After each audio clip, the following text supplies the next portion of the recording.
Good morning all of you. હું નિર્મિત પટેલ ફરીથી એકવાર કોન્સ્ટેબલ લાઈવ બેચમાં આપ તમામ મિત્રોનું હાર્દિક સ્વાગત કરું છું. Good morning all of you. Good morning. ચલો, કમ્પ્લીટલી દેખાઈ રહ્યો હોય, મારો ઓડિયો કમ્પ્લીટલી આવી રહ્યો હોય તો એકવાર થંબ મોકલી દેજો. Good morning.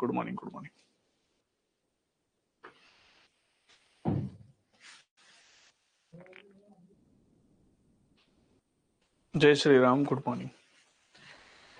ચલો, તો કાલે એક નાનકડું હોમવર્ક મેં આપ્યું હતું. આશા રાખું છું કે બધાએ હોમવર્ક કમ્પ્લીટ કર્યું હશે, રિવિઝન સરસ મજાનું કર્યું હશે, ક્વેશ્ચન જોયા હશે, હે ને? તો હું માની લઉં છું એવું કે તમે આ કામ કર્યું હશે. હું જોવા તો આવી ના શકું, પરંતુ મેં તમને જે વર્ક આપ્યું છે એને સિન્સિયરલી કરવું પડશે તમારે, એ તમારા માટે છે. Good morning.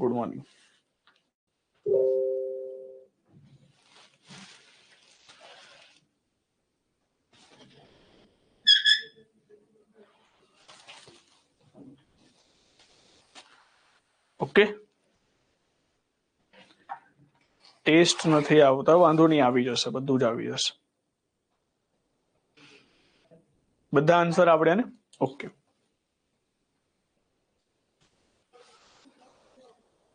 કઈ વાંધો નહીં. તો ટ્રાય એવો કરવાનો કે પ્રીવિયસ યર્સના ક્વેશ્ચન પેપર અથવા તો ક્વેશ્ચન કરી નાખો અથવા તો રિવિઝન કરી નાખો. બંને થઈ જાય તો વેરી એન્ડ ગુડ, બેસ્ટ. ચલો, હવે એ ટોપિકની અંદરથી તમને કોઈ એવો ક્વેશ્ચન દેખાયો છે, અટપટો ક્વેશ્ચન હોય, ખબર ના પડી હોય, તો એવો ક્વેશ્ચન પણ મને કહી શકો છો કે ખબર ના પડી હોય તો, બરાબર. બાકી પછી આપણે આપણા ટોપિકની અંદર આગળ કન્ટિન્યુ કરીએ. આ બધાની કોમેન્ટ આવે છે, ઓકે. ચલો, તો જે પ્રમાણે મેં તમને આખું લિસ્ટ આપ્યું હતું શરૂઆતમાં, એ પ્રકારે તમારો ફર્સ્ટ ટોપિક કમ્પ્લીટ થયો. હવે બીજા ટોપિક તરફ આપણે આગળ વધીએ છીએ. બીજો ટોપિક છે બંધારણ સભા, કોન્સ્ટિટ્યુશન એસેમ્બલી જેને કહી શકીશું. બંધારણ સભા કેવી રીતે ગઠન થાય છે, કેટલા મેમ્બર્સ હોય છે, કેવી રીતે ગઠન કરવામાં આવે છે, એ ટુ ઝેડ એની માહિતી લઈને પછી આગળ વધવાનું છે. ક્લિયર? ચલો, કોઈને ડાઉટ નથી? આપણે સેશનની શરૂઆત કરીએ. ફાઇનલ. જો તમે કોઈ એવો ક્વેશ્ચન જોયો હોય આમુખના રિલેટેડ તો મને કહી શકો છો, અધરવાઇઝ આપણે આગળ કન્ટિન્યુ કરીએ. ઓકે, ચલો, કઈ વાંધો નહીં. તો શરૂઆત કરીએ છે ફરી એક નવા ટોપિક સાથે, અને નવા ટોપિકનું નામ લખજો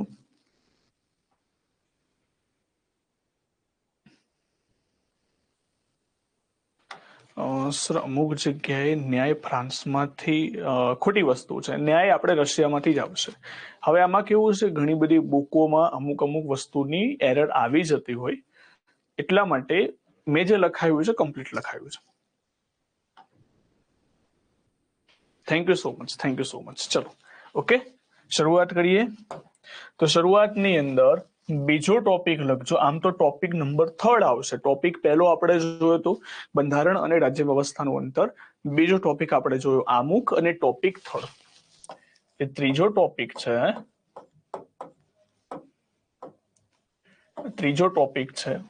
બંધારણ સભા.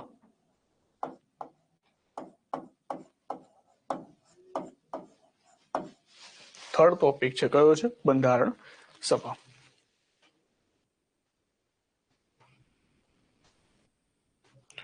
હિદાયતુલ્લાહ આઝાદીની ઘોષણા કરતા પણ કંઈક વધારે હિદાયતુલ્લાહ, કાલે આપણે એના વિશે લખાઈ દીધું. ચલો, તો આપણે એક સરસ મજાનો ટોપિક જોવાનો છે, એ છે બંધારણ સભા. હવે આજે પીડીએફ ના જે ક્વેશ્ચનો છે ને મને રોજ ના કરશો. પીડીએફ તમને ખબર છે કે પીડીએફ હું અપાઈ દેવામાં આવે છે અને પીડીએફ મળી જતી હોય છે, તો પછી એ ક્વેશ્ચનો કરવાનો કોઈ મતલબ નથી થતો. ઓકે, ચલો, આપણે બંધારણ સભા ઉપર આગળ વધીએ. અત્યાર સુધી આપણે અમુક જોયું કે ભારત દેશ કેવો હોવો જોઈએ. હવે હું ચર્ચા કરીશ કે ભારત દેશની અંદર બંધારણ સભા શું હતી. સૌથી પહેલા બંધારણ સભા શું હતી એનો મિનિંગ સમજીશું કે શું છે બંધારણ સભા. તો ક્વેશ્ચન આન્સર કરીને જ આપણે આન્સર લખીશું. શું છે બંધારણ સભા?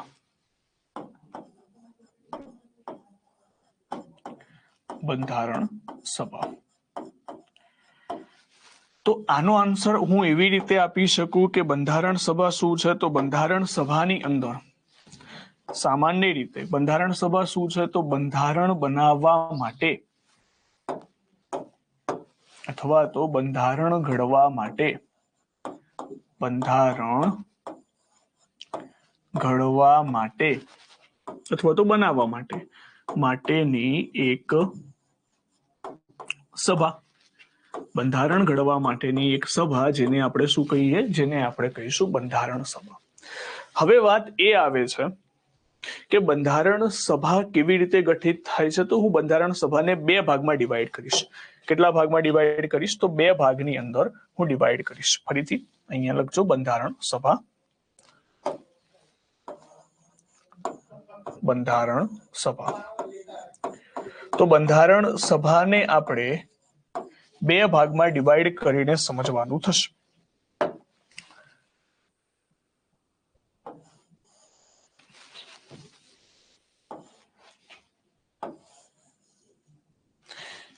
પહેલો ભાગ આવશે 1947 પૂર્વે અને બીજો ભાગ આવશે 1947 પછી. એટલે આપણે કહી શકીએ કે સ્વતંત્રતા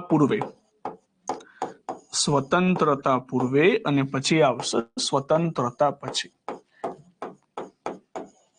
કારણ કે તમે વિચાર કરો, 1947 પહેલા ભારત અને પાકિસ્તાન બંને સાથે હતું.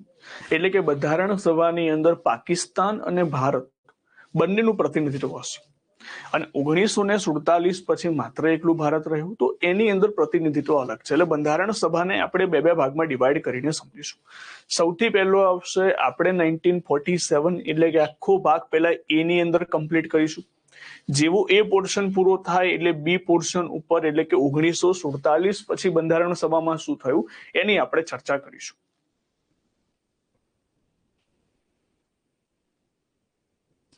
સ્વતંત્ર ભારતના સ્વતંત્ર ભારત બંધારણનું આમુખ કોનું પ્રતિવર્તિત સ્વરૂપ છે? ઉદ્દેશ્ય પ્રસ્તાવનું પ્રતિવર્તિત સ્વરૂપ છે. બરાબર. હવે જો બંધારણ સભાને આપણે બે ભાગમાં કરીશું, 1947 સ્વતંત્રતા પૂર્વે અને 1947 સ્વતંત્રતા પછી. હવે હું પહેલા પોઈન્ટ તરફ આગળ વધીશ કે એ પોઈન્ટની અંદર જે લખેલું છે કે 1947 પહેલા ભારતમાં કઈ કઈ પ્રકારની કન્ડિશન હતી એની આપણે વાત કરીએ. તો સૌથી પહેલા બંધારણ સભાનો ઇતિહાસ લખજો. ટાઇટલ આપજો બંધારણ સભાનો ઇતિહાસ. બંધારણ સભાનો ઇતિહાસ. બંધારણ સભાની શરૂઆત ક્યારથી થાય છે, કેવી રીતે કરવામાં આવે છે, પહેલા તો એની વાત કરી દઈએ. કોઈને વિચાર આવે છે કે આપણું બંધારણ સભા બનવી જોઈએ, બંધારણ બનવું જોઈએ, તો એની શરૂઆત ક્યાંથી થાય છે? તો શરૂઆતની અંદર એવું કહેવામાં આવે છે કે 1895 એક બિલ આવ્યું હતું જેનું નામ હતું સ્વરાજ વિધેયક બિલ. અને સ્વરાજ વિધેયક બિલની અંદર બાળ ગંગાધર તિલક દ્વારા પહેલી વખત એવું કહેવામાં આવ્યું કે આપણું બંધારણ હોવું. એના પછી વ્યક્તિ આવશે 1922માં. 1922ની અંદર પણ ગાંધીજી દ્વારા કહેવામાં આવ્યું કે આપણું બંધારણ બનવું જોઈએ. પણ આ બધી જે માંગણીઓ છે કોઈએ ઓફિશિયલ રીતે નથી કરી. ઓફિશિયલ રીતનો મતલબ હોય કે ડાયરેક્ટ એના જ ઉપર ટાર્ગેટ કરવામાં આવ્યો કે આપણે બંધારણ સભા જ બનાવી છે, એવી રીતે નથી કરી. અલગ અલગ બિલની અંદર એક મુદ્દો મૂકી દીધો હતો. ગાંધીજીએ ખાલી જાહેરમાં કહી દીધું હતું કે આપણી બંધારણ સભા હોવી જોઈએ. પરંતુ ઓફિશિયલ રીતે જ્યારે બનાવવાની આપણે માંગણીઓ કરતા રહ્યા ત્યારે 1925માં એક ઘટના એવી બની કે જેના કારણે ભારત દેશની અંદર પહેલી વખત ક્યાંક બંધારણ બનવાની શરૂઆત થશે. અને 1925ની ઘટના કંઈક એવી હતી કે મોતીલાલ નહેરુ, હવે એ વખતે વાઇસરોય હતા બર્કનહેડ, 1925. બર્કનહેડ જે વાઇસરોય હતા, ભારતીયોને એવું કીધું કે ભાઈ તમે બંધારણ સભાની માંગણી કરો છો, કઈ વાંધો નહીં, પણ બંધારણની અંદર બનાવતા આવડે છે? બંધારણ કેવી રીતે બની શકે? આ ભારતીયોનું કામ નથી. હું તમને ચેલેન્જ આપું છું કે તમે બંધારણ બનાવીને દેખાડો. તો આ ચેલેન્જને એક્સેપ્ટ કરી મોતીલાલ નહેરુ. મોતીલાલ નહેરુ એટલે કે જવાહરલાલ નહેરુના પિતા. મોતીલાલ નહેરુ અને એમની પાસે ટોટલ 10 સભ્યોની કમિટી, અને આ 10 સભ્યોની કમિટીએ 1928માં પોતાનું એક બંધારણ ગણીને બતાવી દીધું. અને એ બંધારણ એટલે કે બંધારણની આપણની બ્લુપ્રિન્ટ કહી શકાય, અથવા તો એને બીજા નામથી ઓળખી શકાય, જે છે નહેરુ રિપોર્ટ. ચેલેન્જના માધ્યમના આધારે 1928માં જેવું બંધારણ ઘડીને તૈયાર થઈ ગયું, અંગ્રેજો સમક્ષ મૂકી દીધું કે જો તમને શું કહેતા હતા કે ભારતીયોને બંધારણ બનાવતા ના આવડે, એમ આ બનાવી દીધું. પરંતુ આની અંદર એક મોટી ભૂલ થઈ ગઈ. શું ભૂલ થઈ ગઈ? આની અંદર એક માંગણી કરી ડોમેનિયન સ્ટેટ, અને એના વિશે મેં આગળના લેક્ચરમાં પણ જણાવ્યું છે કે ડોમેનિયન સ્ટેટનો મતલબ શું થાય. ડોમેનિયન સ્ટેટનો મતલબ થાય કે અર્ધ સ્વરાજ. અર્ધ સ્વરાજનો મતલબ થાય અડધું શાસન અંગ્રેજોનું, અડધું શાસન ભારતીયોનું. આવી કંઈક માંગણી કરી, અને એ જ માંગણીના કારણે આપણે આજે પણ નહેરુ રિપોર્ટની એટલી બધી માન્યતા નથી આપતા. પરંતુ કહેવામાં આવે છે કે બંધારણની પહેલી વખત બ્લુપ્રિન્ટ બનાવવામાં આવી. આ બધી વસ્તુઓ સાઈડ પર રહી ગઈ, પરંતુ હજુ સુધી ઓફિશિયલ સ્ટેજ ઉપર કોઈએ પણ બંધારણની માંગણી નથી કરી. અને એક વ્યક્તિ આવશે 1934 જેમને ઓફિશિયલ રીતે કીધું કે બંધારણ ઘડવા માટે એક બંધારણ સભા હોવી જોઈએ, અને એ વ્યક્તિ હતા M.N. રોય, માનવેન્દ્રનાથ રોય. હું બધું લખાવું છું, પેલા શાંતિથી સાંભળી લો મને. M.N. રોય અથવા તો માનવેન્દ્રનાથ રોય, એમને પહેલી વખત એવું કીધું કે બંધારણ સભા હોવી જોઈએ. અને 1935ની અંદર એક પાર્ટી આવશે, કોંગ્રેસ પાર્ટી. આ કોંગ્રેસ પાર્ટીએ પણ જાહેર કરી દીધું કે આપણા માટે એક બંધારણ સભા હોવી જોઈએ, અને એની અંદર જે ઇલેક્શન થયેલા જે લોકો આવશે ને એ વયસ્ક મત અધિકાર આધારિત આવશે. અને 1938ની અંદર જવાહરલાલ નહેરુ દ્વારા પણ કહી દેવામાં આવ્યું કે ભારત દેશની અંદર એક બંધારણ સભા બનશે, અને એ કોઈ વિદેશી શક્તિનો સ્ત્રોત નહીં હોય, એટલે કે આમાં બ્રિટિશર્સ પગ પેસારો નહીં કરે, આ માત્ર ને માત્ર ભારતીયોની બનેલી હશે ને ભારતીયો જ એનું સોલ્યુશન લાવશે. તો ઘટના 1938 સુધીના ઇતિહાસમાં નોંધાયેલ છે કે 38 સુધી 1895 માંગણી 1938માં જઈને રોકાય છે. તમે વિચાર કરો કે છેક 1895માં ક્યાંક બાળ ગંગાધર તિલકે વાત કરી હતી, અને એ માંગણી છે ક્યારે આવે છે? 1938માં. ત્યારે અંગ્રેજોએ 1938 સુધી આપણી એક પણ માંગણીનો સ્વીકાર નતો કર્યો. અને ઘટના એવી થાય છે કે 1940માં અંગ્રેજો ભારતની માંગણીનો સ્વીકાર કરે છે. કેમ સાહેબ? 1940માં છે, 1895 થી શરૂઆત કરી, 1938માં ક્યારે પણ માંગણીનો સ્વીકાર ના કર્યો. 1940માં એવી ઘટના શું બની ગઈ કે માંગણીનો સ્વીકાર કરવો પડે? તો 1939માં સેકન્ડ વર્લ્ડ વોર એટલે કે બીજા વિશ્વયુદ્ધની શરૂઆત થઈ. બીજા વિશ્વયુદ્ધની શરૂઆત. હવે સાહેબ સેકન્ડ વર્લ્ડ વોર શું છે, પાછું બીજો વિશ્વયુદ્ધ શું છે? સામાન્ય રીતે બે ગ્રુપ પડી ગયા હતા, એક મૈત્રી રાષ્ટ્ર અને બીજું ધરી રાષ્ટ્ર. આ બંને વચ્ચે ગ્રુપ એ હતું, ગ્રુપ એ અને ગ્રુપ બી. આપણે આખું વર્લ્ડ વોર નથી સમજવાનું, પણ એક બેઝિક અન્ડરસ્ટેન્ડિંગ લઈ લઈશું.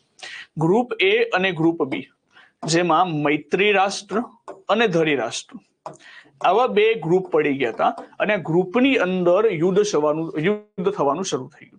હવે સાહેબ આ ગ્રુપની અંદર યુદ્ધ થયું, એમાં ભારતને બ્રિટન દેશ સાથે શું લેવા દેવા છે?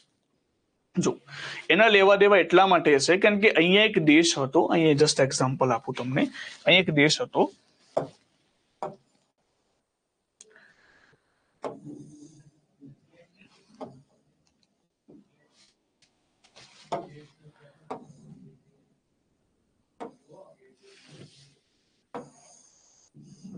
જો કંઈક આ ટાઈપની અંદર આપણે સમજવાની કોશિશ કરીશું. અહીંયા એક દેશ, નાનકડી કન્ટ્રી જર્મની, અને જર્મનીએ આખું જે રશિયાનું જે યુએસએસઆર જે કહી શકાય એને આખું કવર કર્યું હતું.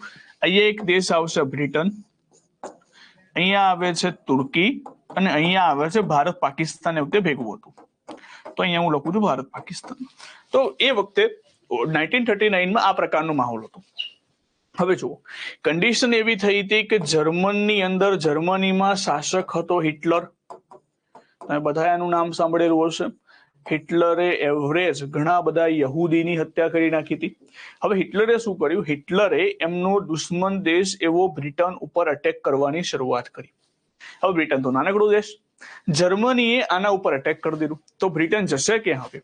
કારણ કે બ્રિટનની અંદર તો શું હતું કે બ્રિટનમાં ઘણા બધા દેશોમાં એમનું અલગ અલગ શાસન હતું, પણ બ્રિટન ઉપર એમને વિચારી લીધું કે અમારા ઉપર પણ અટેક થશે.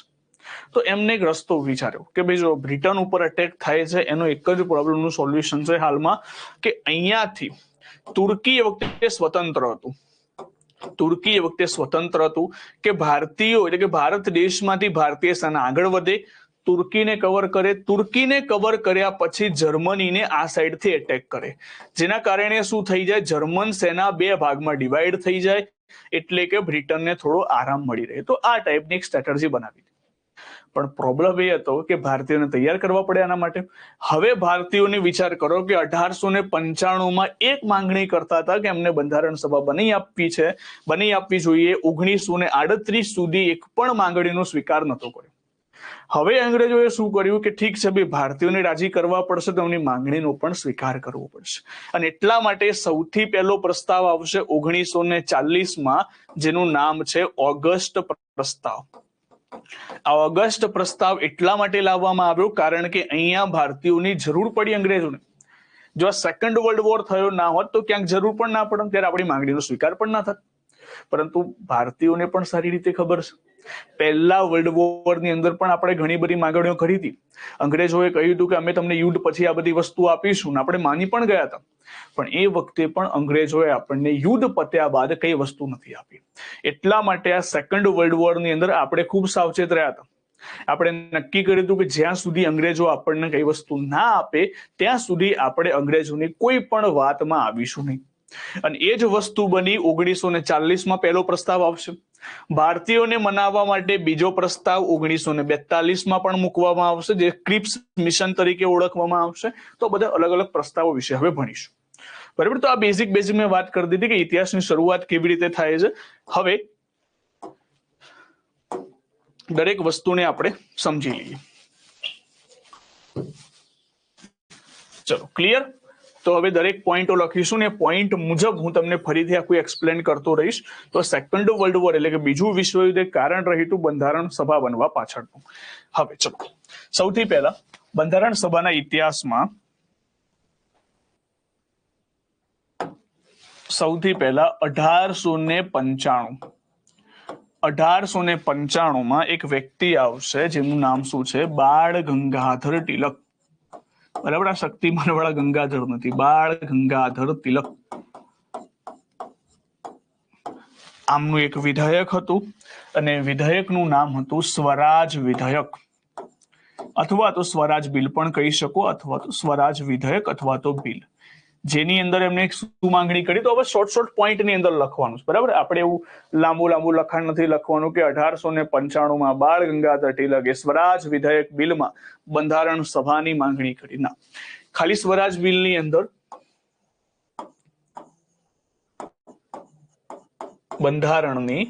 બંધારણ સભાની માંગણી લખાઈ ગયું આટલી વસ્તુ. ચલો, એના પછી લખજો ફરીથી 1922માં કોણ આવે છે, ધ લીજન્ડ ગાંધીજી. 1922માં આવે છે ગાંધીજી.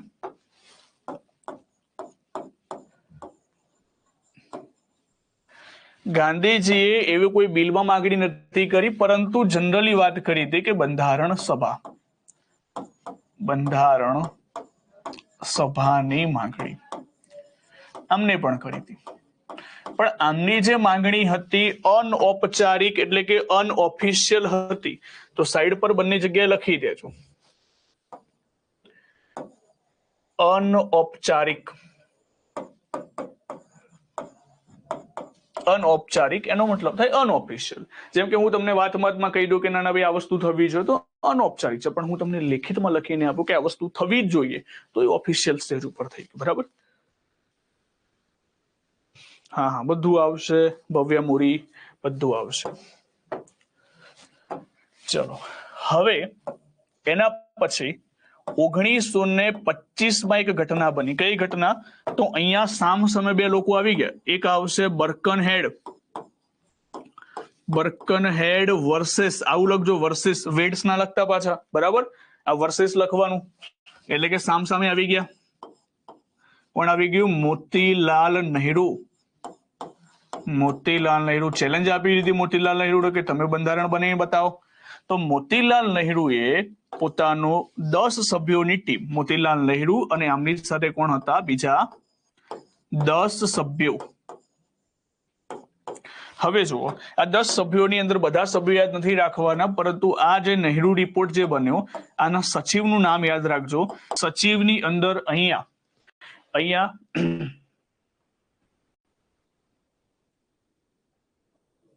બંને ઓફિશિયલ બંને અનઓફિશિયલ જ છે, બરાબર છે. સ્વરાજ વિધેયક બિલ છે ને, આખું ઘણું મોટું બિલ હતું. એની અંદર એક નાનકડો પોઈન્ટનો ઉલ્લેખ કરેલો હતો, એટલે આપણે કહી શકીએ કે સ્પેસિફાઈ કોઈએ બંધારણ સભાની માંગણી નથી કરી, બરાબર. એટલા માટે જો સચિવ તરીકે કોણ હતું, એમના પુત્ર જવાહરલાલ નહેરુ. એ નેપોટિઝમની શરૂઆત અહીંથી થઈ, બરાબર. પોતાના પુત્રને સચિવ બનાવી દીધું, તો આ એક નેપોટિઝમ એટલે સમજવા માટે છે. હવે બીજા સભ્ય તરીકે એક વ્યક્તિનું નામ યાદ રાખજો, સુભાષચંદ્ર બોઝ. તો આ સભ્ય હતા, બરાબર. આમ તો 9 જેવા સભ્યોના નામ છે, પણ આપણે બધાને નથી યાદ રાખવાના. સુભાષચંદ્ર બોઝ પણ આની અંદર સભ્ય. તમને પ્રશ્ન પૂછાય કે નહેરુ રિપોર્ટ અથવા તો મોતીલાલ નહેરુએ બનાવેલ નહેરુ રિપોર્ટમાં સુભાષચંદ્ર બોઝ મેમ્બર હતા, તો બિલકુલ હતા. હવે જુઓ, આજે નહેરુ રિપોર્ટ 1925 બનાવવાની શરૂઆત થઈ 10 ઓગસ્ટ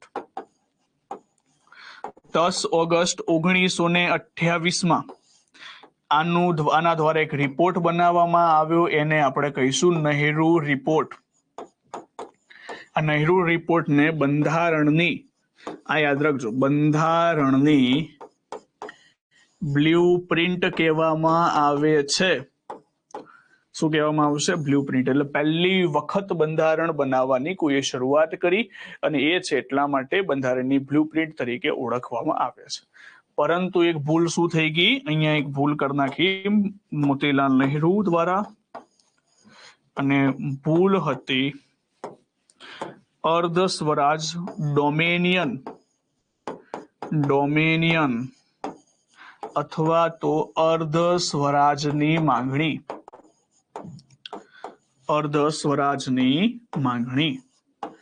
તો આ એક ભૂલ થઈ ગઈ, જેના કારણે હાલમાં પણ આપણે આને એટલું બધું મહત્વ નથી આપતા. બાકી આની અંદર બહુ સરસ પોઈન્ટ લખેલા હતા. આમાં લખેલું હતું કે મૂળભૂત અધિકારો મળવા જોઈએ, આ મળવું જોઈએ, તે મળવું જોઈએ. અલ્પસંખ્યકો માટે એટલે લઘુમતી માટેની પણ વાત કરવામાં આવી હતી, પરંતુ આ એક ભૂલ થઈ ગઈ હતી. ચલો, આના પછી 1934 એક વ્યક્તિ આવશે જેને ઓફિશિયલ રીતે માંગણી કરી. એ વ્યક્તિ હતા M.N. રોય, જેમનું પૂરું નામ છે માનવેન્દ્રનાથ રોય, જેમને બંધારણ સભાની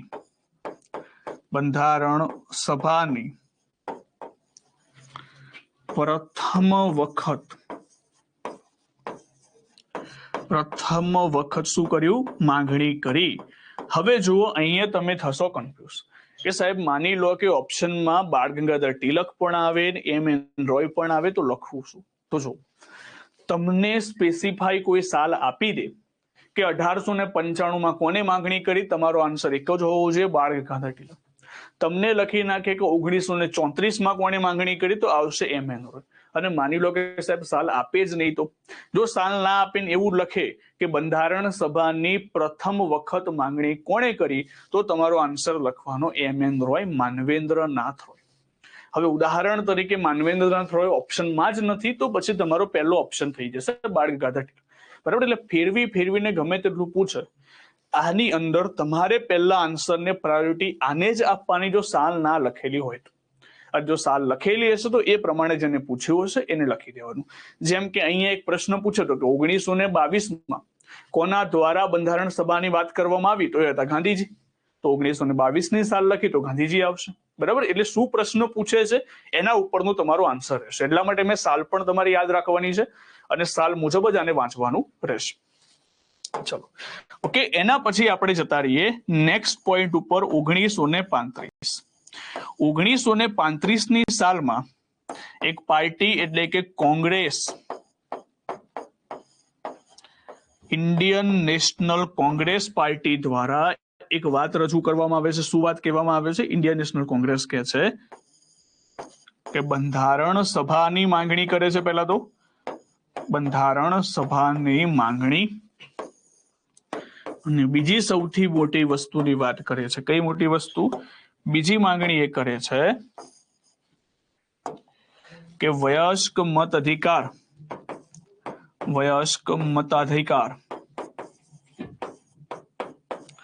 આધારિત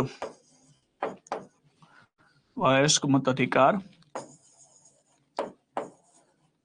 આધારિત જો કોંગ્રેસ પાર્ટી એવું કહે છે કે વયસ્ક મત અધિકાર આધારિત હાલમાં તમને ભારત દેશમાં જોવા મળે છે. વયસ્ક મત અધિકાર આધારિત મતલબ શું થાય? વયસ્ક મતનો મતલબ થાય કે હમણાં તમે જુઓ કે બધા જેટલા પણ લોકોની ઉંમર 18 વર્ષ કરતા વધારે છે એ લોકો વોટ આપી શકે.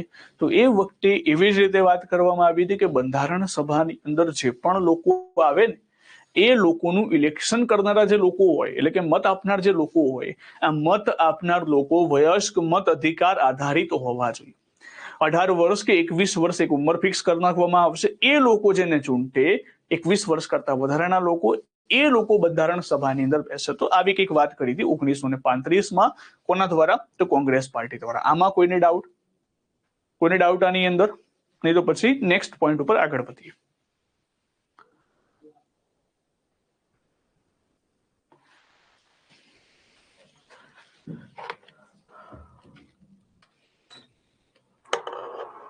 ચલો, કોઈને ડાઉટ? ને ઓકે, વેરી ગુડ. તો જો 1935 સુધી હવે સેટઅપ કરી દીધું, બરાબર. હવે 1935 પછી હજુ આવશે 1938 સુધી. તમારે યાદ રાખવાનું છે કે 1895 થી લઈને 1938 સુધી આ માંગણી ચાલતી રહેશે. પછી આવશે 1938 1938. 1938માં કોણ આવશે? તો 1938માં આવશે જવાહરલાલ નહેરુ.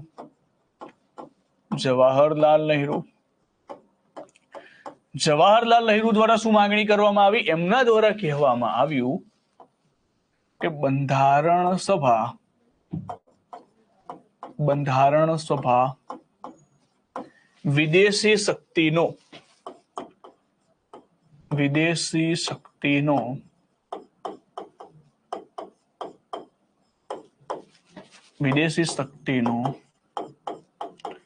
સ્ત્રોત અથવા તો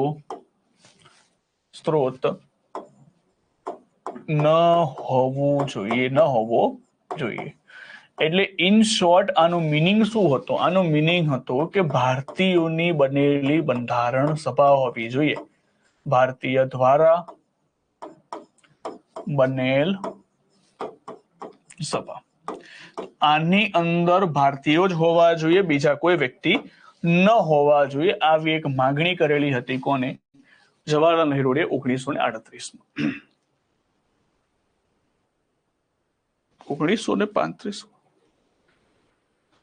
1935માં કોંગ્રેસ પાર્ટીએ અધિનિયમિત કર્યું. જો 1934માં એમ.એન. રોયે ઓફિશિયલ રીતે માંગણી કરી. અત્યાર સુધી કોઈએ પણ ઓફિશિયલ રીતે માંગણી નથી કરી. આ પહેલી વખત માંગણી કરશે માનવેન્દ્રનાથ રોય કે ભાઈ એક બંધારણ સભા અમને બની આપો. અહીંયા જો આ વિધેયકમાં બધી માંગણીઓ કરવામાં આવી હતી, એમાં એક માંગણી લખી દીધી હતી. અહીંયા તો ગાંધીજીએ ફ્લોમાં બોલી દીધું કે એક બંધારણ સભા હોવી જોઈએ.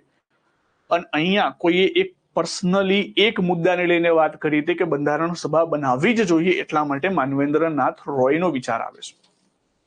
એના પછી કોંગ્રેસ પાર્ટીએ બંધારણ સભાની માંગણી રાખી. એ જ પાર્ટી એટલે કે આમને પણ માંગણી કરી દીધી કે ભાઈ ના આની અંદર હવે જો એક વ્યક્તિ માંગણી કરે, તમે વિચાર કરો, એક વ્યક્તિ માંગણી કરે એનાથી કઈ ના થાય, પરંતુ આખી પાર્ટી જો માંગણી કરે તો એના કારણે પ્રભુત્વ વધે. એટલા માટે કોંગ્રેસ પાર્ટીએ વાત કરી. કોંગ્રેસે એવું કીધું કે અમારી જે બંધારણ સભા બનશે ને એ વયસ્ક મતાધિકાર આધારિત હશે. એટલે લોકો એને ચૂંટીને લાવશે. અને કયા લોકો? ઉંમર આધારિત આપણે મતદાન કરીશું.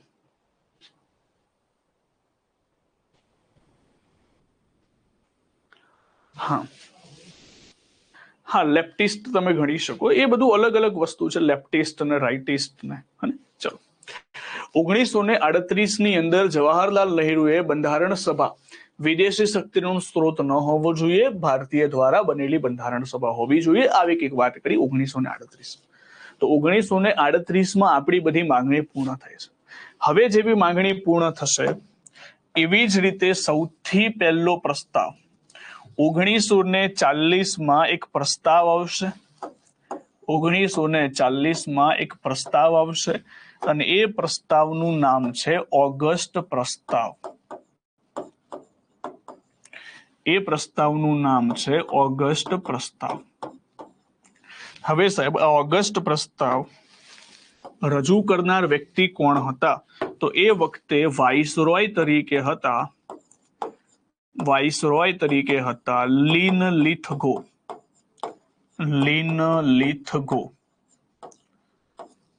બરાબર.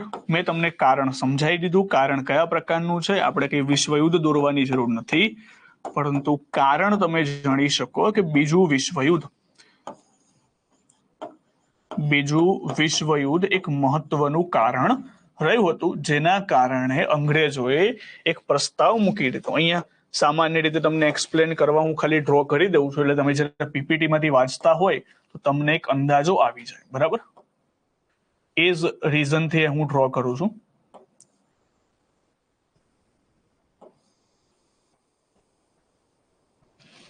તો અહીંયા જર્મની, અહીંયા આવી જશે બ્રિટન, અહીંયા આવી જશે તુર્કી અને અહીંયા આવી જશે ભારત. તો અહીંયાથી આ જે વસ્તુ છે, અહીંયાથી એક અટેક અને આ ટાઈપની વસ્તુ ખાલી સમજણ માટે છે. ઓકે, પૂછાવાનું નથી, પણ તમને એટલીસ્ટ વસ્તુ યાદ રહે. ઓકે, ચલો.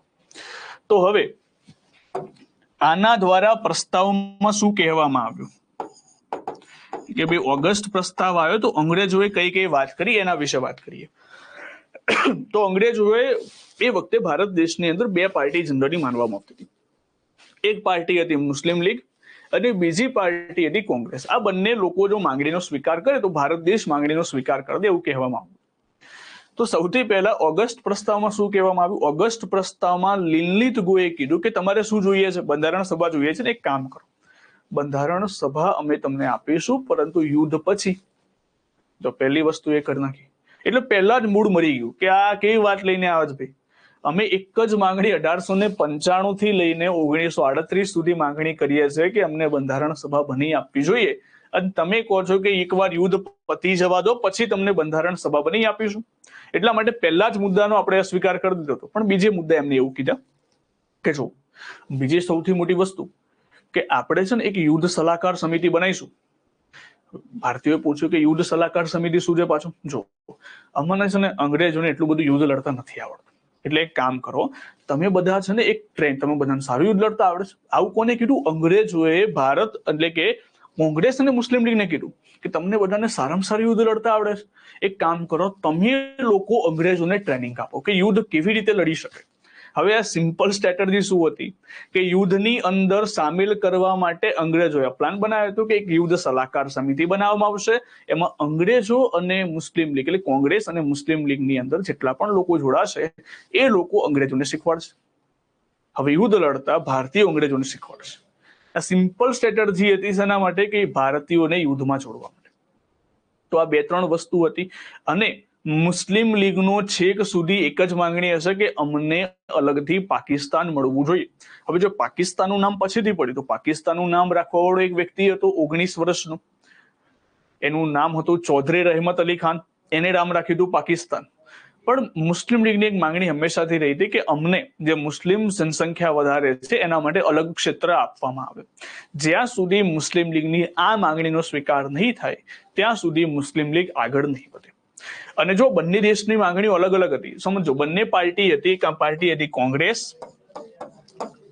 અને બીજી પાર્ટી હતી મુસ્લિમ લીગ. મેજર ભારત દેશની અંદર વાત કરીએ ત્યારે કોંગ્રેસની વસ્તુ એ રહે છે કે બે દેશ અલગ અલગ ના બનવા જોઈએ, કે ભારત અખંડ ભારત રહેવું જોઈએ. અને મુસ્લિમ લીગની માંગણી બિલકુલ ઓપોઝિટ હતી. મુસ્લિમ લીગ એવું કહેતું હતું કે અમને મુસ્લિમ ક્ષેત્રવાળા બહુમતવાળા અલગ વિસ્તાર મળવા જોઈએ.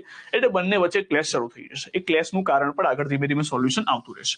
તો અહીંયા ઓગસ્ટ પ્રસ્તાવની અંદર શું કહેવામાં આવ્યું? ઓગસ્ટ પ્રસ્તાવની અંદર કહેવામાં આવ્યું સૌથી પહેલું બંધારણ સભા ક્યારે? તો કે બંધારણ સભા તમને બની આપીશું ક્યારે? યુદ્ધ બાદ એનું નિર્માણ કરવામાં આવશે. અને પછી શું કહેવામાં આવ્યું? એક યુદ્ધ સલાહકાર સમિતિ બનાવવામાં આવશે. યુદ્ધ સલાહકાર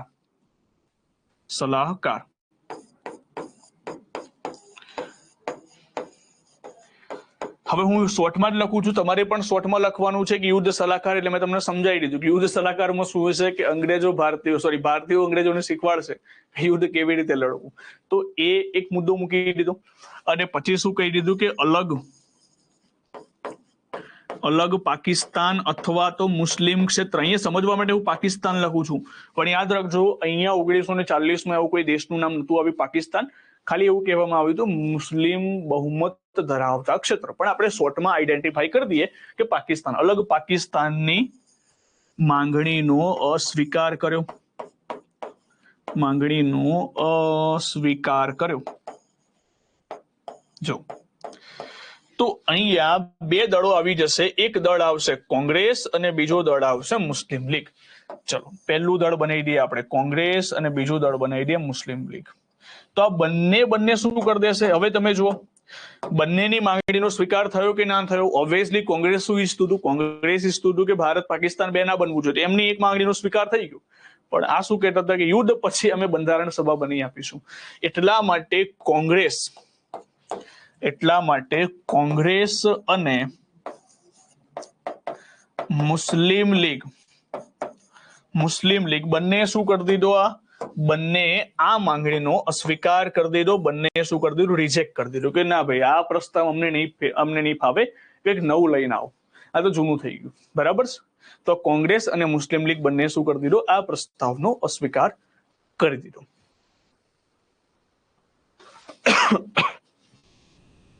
ચલો ક્લિયર આટલી વસ્તુ? તો પહેલી યોજના આવશે. અને બીજી વસ્તુ જો આ ઓગસ્ટ પ્રસ્તાવ નામ એટલા માટે રાખવામાં આવ્યું છે કારણ કે આ પ્રસ્તાવ 8 ઓગસ્ટે આવેલો છે, 8મી તારીખ અને 8મા મહિનામાં. એટલા માટે આને ઓગસ્ટ પ્રસ્તાવ તરીકે ઓળખવામાં આવશે. આવું પૂછાતું નથી પણ હું તમને કહી દઉં છું. ક્લિયર? આગળ વધીએ આપણે. હવે જાગો છો ને બધા? ઊંઘી નથી ગયા ને? પછી જાગતા રહેજો. જો કે સવારનો સમય છે એટલે ઊંઘ ના આવે. કદાચ બપોર હોય તો કદાચ હું સમજી શકું કે તમને ઊંઘ આવી શકે, પણ તો સવારનો સમય છે. ઓકે ચલો બરાબર. તો એવું કહેતા રહેજો, જાગો છો ભાગો છો એવું કહેતા રહેજો તો મને ખબર પડે. ચલો આગળ વધીએ. તો આ હતો 1940નો ઓગસ્ટ પ્રસ્તાવ. ઓકે ખબર પડવી જોઈએ, મજા આવી જોઈએ. અને આપણે ટોપિક બાર ની કોઈ વાત નહીં કરીએ, પણ ટોપિકની અંદર ફરતા રહીશું, જેના કારણે પૂછાશે, બધું પૂછાશે. હવે જો ઘણી બધી વાર કેવું થાય છે કે ઓગસ્ટ પ્રસ્તાવમાં કઈ ભલામણો કરી લેતી એના રિલેટેડ પણ પૂછાય, અથવા તો વાઇસરોયનો ક્વેશ્ચન પણ પૂછાઈ શકે. ચલો હવે શું થયું? હવે આવશે, અને બિલકુલ એક સ્ટોરી ટાઈપ તમારે યાદ રાખવાનું છે. આમાં કોઈ ગોખવાની વસ્તુ નથી આવતી, તમારે સ્ટોરીને યાદ રાખવાનું છે કે ભારતીયોને રીઝવવા માટે આ બધી વસ્તુ લાવે. હવે ફરીથી 2 વર્ષની અંદર આ તો યુદ્ધ ચાલતું રહ્યું હતું. 1942નો સમય આવે છે. 1942ની અંદર ફરીથી એક મિશન મોકલવામાં આવે છે, અને મિશન લઈને આવે છે સ્ટેફર્ડ ક્રિપ્સ. અને સ્ટેફર્ડ ક્રિપ્સ એ જવાહરલાલ નહેરુના મિત્ર હતા. અંગ્રેજોએ એવું કીધું કે સ્ટેફર્ડ ક્રિપ્સ તમારા ખાસ મિત્ર છે જવાહરલાલ નહેરુ, એકવાર એમને કહો કે આપણી યોજનાનો સ્વીકાર કરી નાખે, ભારતીયોને જોડી નાખે.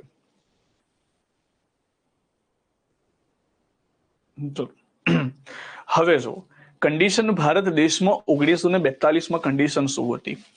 1942ની હું કન્ડિશનની વાત કરું, લખતા નહીં હમણાં, ખાલી સમજાવવા. 1942માં ફરીથી હું સેકન્ડ વર્લ્ડ વોર તરફ આગળ વધી. હજુ વિશ્વયુદ્ધ પત્યું નથી, હજુ વિશ્વયુદ્ધ કમ્પ્લીટ થયું નથી. અહીંયા એક દેશ છે જાપાન, અને અહીંયા છે અમેરિકા. હવે જો સામે કયા કયા દેશો હતા? તો જાપાન એક તરફ હતું, બરાબર, એની સામે આ રીતે હતું. જાપાન એક તરફ હતું, પછી જર્મની એક તરફ હતું, રશિયા શરૂઆતમાં આ સાઈડ હતું, એમના સામે હતું બ્રિટન, સામે હતું ચીન, સામે હતું. તો આ સાઈડ સામે યુદ્ધો શરૂ હતા કે જાપાન આ બધા દેશની અંદર. હવે જો જાપાન એ વખતે એવી કન્ટ્રી હતું જાપાનને એવું લાગતું હતું કે હું જ પાવરફુલ છું, કારણ કે જાપાને એ પ્રમાણેનું કૃત્ય પણ કર્યું હતું. જાપાને, તમે નહીં માનો કે જાપાને એ વખતે ચીનને હરાવ્યું હતું. એક નાનકડા જાપાને ચીન, ઇન્ડોનેશિયા, કંબોડિયા, મ્યાનમાર આ બધા જ દેશો કવર કરી નાખ્યા હતા જાપાને. પરંતુ જાપાને એક ભૂલ શું કરી, જાપાને શ્રીલંકા ઉપર જયારે અટેક કર્યો ને, તો શ્રીલંકાની અંદર ઘણા બધા અમેરિકન પ્રવાસી હતા.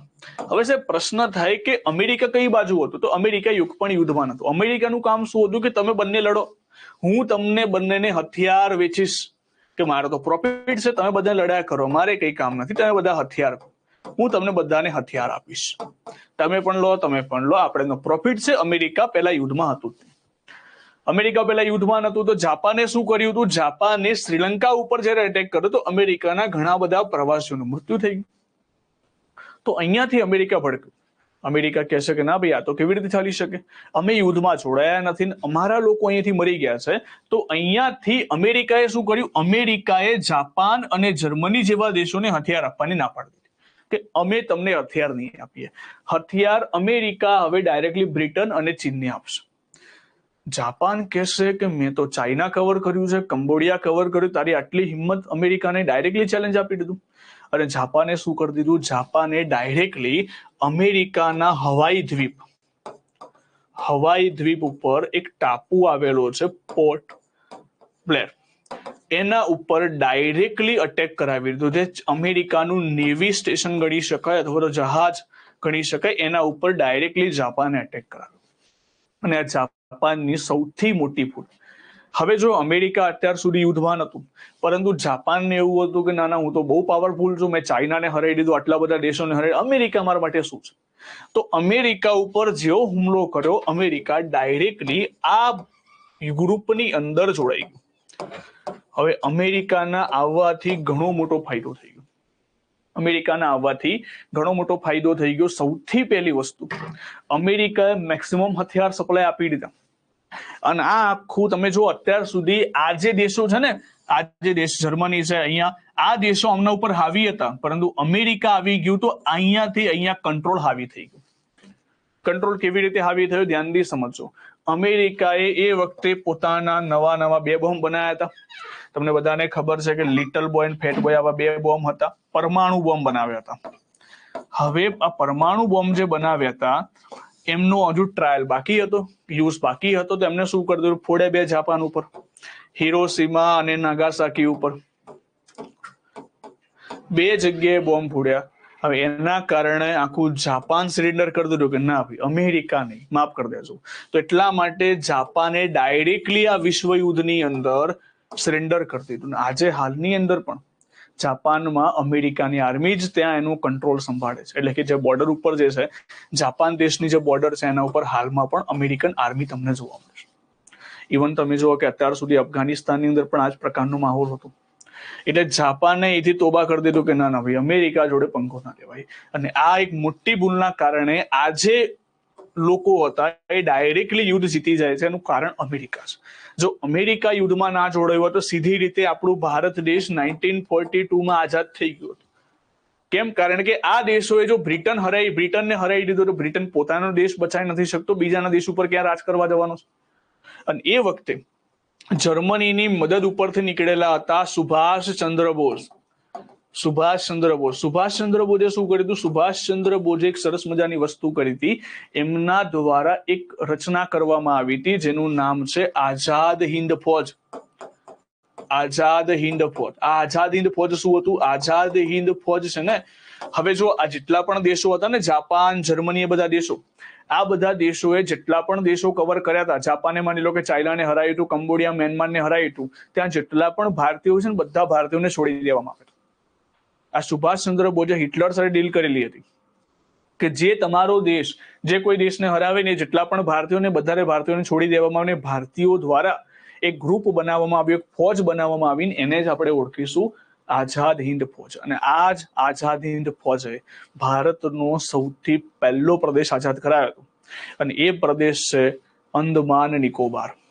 અને સુભાષચંદ્ર બોઝે વાત કરી હતી કે જ્યારે હું સંપૂર્ણ ભારત દેશ આઝાદ કરાવી દઈશ ને, તેમને જ્યારે સૌથી પહેલો પ્રદેશ આઝાદ કરાયો છે, ભારત દેશની રાજધાની બનશે, પરંતુ આ જે દેશો છે યુદ્ધ હારી જાય છે, જેના કારણે આઝાદ હિન્દ ફૌજ અને સુભાષચંદ્ર બોઝને એટલો બધો પાવર નથી મળતો અને આ દેશો વધારે વધારે પાવરફુલ થઈ ગયા. બ્રિટનનો કંટ્રોલ પૂરેપૂરો સુભાષચંદ્ર બોઝ અને આઝાદ હિન્દ ફૌજ પર આવી, જેના કારણે કન્ડિશન એવી બની કે ભારત દેશની અંદરથી સુભાષચંદ્ર બોઝને રવાના થવું પડ્યું. નહીં તો 1942માં સુભાષચંદ્ર બોઝ અને આઝાદ હિન્દ ફૌજ જ ભારત દેશને આઝાદ કરી દે, કોઈની જરૂર ના પડે. બિલકુલ જાપાનમાં હજુ પણ પરમાણુ બોમ્બની અસર છે ઘણી બધી જગ્યાએ, કારણ કે પરમાણુ બોમ્બનું જે રિએક્શન છે, રેડિયેશન આપણે કહી શકીએ, એના કારણે હજુ પણ રેડિયેશનના કારણે અપંગતા વધારે જોવા મળે છે. તો એ જે રીઝન હતું એ આ પ્રમાણેનું રીઝન હતું. તો 1942ની અંદર જાપાને અટેક કરી દીધો આના ઉપર, એટલા માટે ખાસ કરીને હજુ જાપાન મોર પાવરફુલ થઈ ગયું હતું. અહીંયાથી છે 1942ની જયારે વાત કરું તો જાપાન મોર પાવરફુલ થઈ ગયું હતું. અને જાપાનનો ડર કોને હતો? જાપાનનો ડર હતો બ્રિટનને, કે જાપાને ચાઇના કવર કરી નાખ્યું, મ્યાનમાર કવર કરી નાખ્યું, તો બ્રિટન તો એના માટે બહુ આસાન વસ્તુ હતી.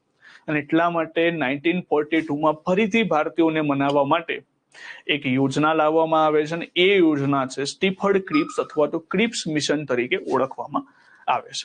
બરાબર, તો હવે લખીએ 1942 1942 નો સમય. 1942માં એક યોજના આવે છે જેનું નામ છે ક્રિપ્સ મિશન, અને ક્રિપ્સ મિશન કોણ લઈને આવે છે? તો આ લઈને આવે છે, એટલે કે વાઇસરોય કોણ હોય છે?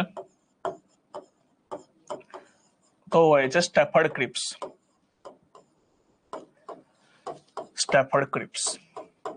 એના નામ ઉપરથી જ છે. મેં તમને કારણ જણાવી દીધું કે કારણ શું હતું લાવવા પાછળનું. કારણ હતું કે જાપાન વધુ શક્તિશાળી,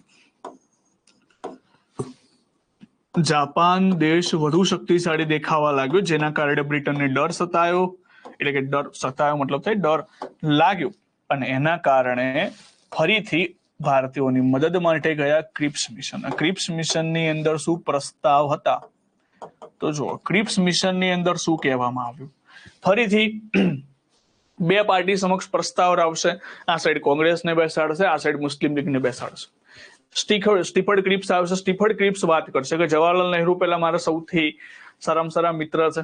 જવાહરલાલ નહેરુ વિચારે છે કે મિત્ર સાઈડ પર, પહેલા પ્રસ્તાવની વાત કરતું, પહેલા પ્રસ્તાવમાં શું રહીને આવે છે? તો જુઓ, સ્ટીફર્ડ ક્રિપ્સે સૌથી પહેલા વાત કરી, શું વાત કરી કે યુદ્ધની વાત. જો બે જ વસ્તુ, હંમેશા એક જ વસ્તુ યાદ રાખવાની, બે વસ્તુ યાદ રાખવાની છે. કોંગ્રેસની હમણાં માંગણી શું રહેશે? કોંગ્રેસની માંગણી રહેશે બંધારણ સભા અને ભારત પાકિસ્તાન અલગ ના થવું જોઈએ, પાર્ટીશન ના થવું જોઈએ. અને પાકિસ્તાનની માંગણી શું રહેશે? મુસ્લિમ લીગની માંગણી શું રહેશે? એમની માંગણી રહેશે અલગથી પાકિસ્તાન. હવે આ પ્રસ્તાવની અંદર એ માંગણીનો સ્વીકાર થયો કે નહીં એની આપણે વાત કરીએ. જો આ પ્રસ્તાવમાં શું કીધું ભાઈ? બંધારણ સભાને, ઓકે ચલો, બંધારણ સભા ક્યારે? તો કે બંધારણ સભા અમે બની આપીશું યુદ્ધ પછી. અહીંયા પહેલો જ પોઈન્ટ વાંચીને આપણું મૂળ મરી ગયું અહીંથી. યુદ્ધ પછી શું કીધું? પછી કીધું બંધારણ સભા જે બનાવીશું કે અલગ અલગ પ્રાંતો માટે. હવે જો અહીંયાથી મુસ્લિમ લીગને અલગથી પાકિસ્તાનની માંગણીનો સ્વીકાર ન કરવામાં આવ્યો, પરંતુ અહીંયા શું કરી દીધું કે અલગ અલગ પ્રાંતોની અંદર પોતાનું અલગ અલગ બંધારણ. તમે બધા એક બંધારણ બનાવજો. એ શું કહેવામાં આવ્યું ધ્યાનથી સમજો. તમે બધા પોતાનું એક બંધારણ બનાવજો, અને જે રાજ્યને પોતાનું બંધારણ પસંદ નથી એ રાજ્ય પોતાનું અલગ બંધારણ બનાવી શકે છે. અને જો એમને બંધારણ નથી બનાવવું તો પછી બ્રિટન સરકાર સાથે હસ્તક્ષેપ કરી નાખશે. એટલે બ્રિટનના અંડર તમારે રાજ્ય બનવું હોય તો પણ તમે બની શકો. એક એક્ઝામ્પલ આપું. જેમ કે માની લો ભારત દેશનું બંધારણ છે હાલમાં. હવે ગુજરાત રાજ્ય એવું કહે છે કે ના ના, અમે ભારત દેશના બંધારણ નથી માનતા, અમે પોતાનું બંધારણ બનાવીશું. તો ગુજરાત રાજ્ય પોતાનું અલગ બંધારણ બનાવે છે. તો એ ટાઈપની માંગણી એ કરી કે રાજ્ય પોતાની અંદર અલગ બંધારણ બનાવવા માંગે છે તો બંધારણ બનાવી શકે છે. અને માની લો કોઈને બંધારણ નથી બનાવવું તો ડાયરેક્ટ બ્રિટન સરકારના અંડરમાં આવી જશે. તો આવી કઈક વાત કરી ક્રિપ્સ મિશનની અંદર. આ તો પહેલા કરતા પણ ખતરનાક હતું કે તમે તો અહીંયા તો ફરીથી ભારતના ભાગલા પાડવાની વાત કરો છો, બરાબર. એટલે આ ભાઈબંધીના નામે છે ને ક્રિપ્સ મિશનની અંદર માંગણીઓ રાખવામાં આવી હતી આ બધી વસ્તુની અંદર. તો અહીંયા શું કહ્યું હતું? અહીંયા પ્રાંત. પ્રાંતનો મતલબ જ્યારે હું પ્રાંત લખું એનો મતલબ થાય રાજ્ય. પ્રાંત પોતાના પ્રાંત બંધારણનો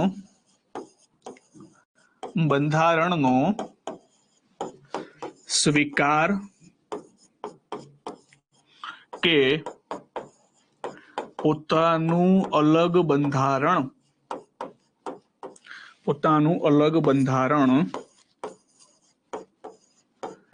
બનાવી શકે છે.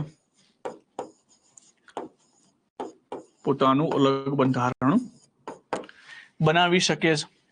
અને ડાયરેક્ટલી, અને જો બંધારણ તમે નથી બનાવતા તો બ્રિટન સરકાર જે પ્રાંત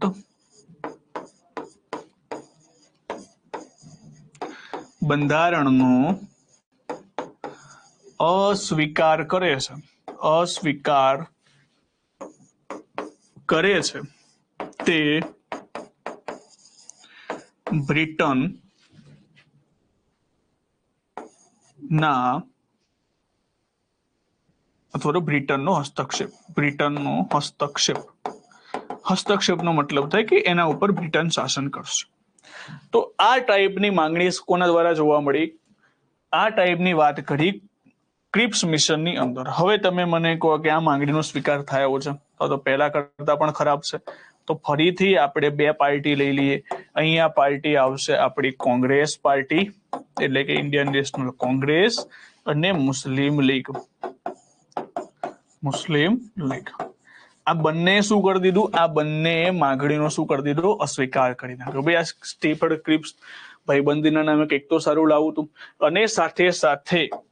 અને સાથે સાથે ગાંધીજી દ્વારા ને કહેવામાં આવ્યું, ગાંધીજી સ્ટેટમેન્ટ આવ્યું તો આના ઉપર ગાંધીજીએ શું કહ્યું? ગાંધીજી દ્વારા કહેવામાં આવ્યું કે આ તો વીતી ગયેલો ચેક છે, એટલે પહેલાની જે યોજના છે ફરી યોજનાને તમે ફરી આપો છો અમને, અને એટલા માટે કહેવામાં આવ્યું હતું કે આ વીતી ગયેલો પોસ્ટ ડેટેડ ચેક અથવા તો વીતી ગયેલ, જે ચેકની તારીખ વીતી ગયેલ હોય, વીતી ગયેલ ચેક છે અથવા તો પોસ્ટ ડેટેડ ચેક તરીકે ઓળખાવ્યું. બરાબર? તો એ વસ્તુ પણ તમે યાદ રાખજો. આવું સ્ટેટમેન્ટ કોણે કીધું, કઈ યોજના માટે કહેવામાં આવ્યું, તો એ તમે યાદ રાખી લેજો.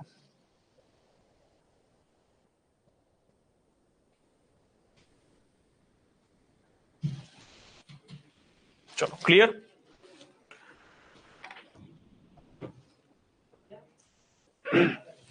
તો ક્રિપ્સ મિશનનો પણ આપણે શું કરી દીધો? અસ્વીકાર કરી દીધો. કોંગ્રેસે પણ અસ્વીકાર કરી દીધો, મુસ્લિમ લીગે પણ અસ્વીકાર કરી દીધો, અને ગાંધીજીએ કહી દીધું કે વીતી ગયેલા ચેક સમાન યોજના છે અથવા તો પોસ્ટ ડેટેડ ચેક સમાન આ યોજના છે. ખ્યાલ આવી ગયો? આગળ વધીએ. તો 1942 સુધી, 1942 સુધી આ પ્રકારનો માહોલ જોવા મળ્યો હતો.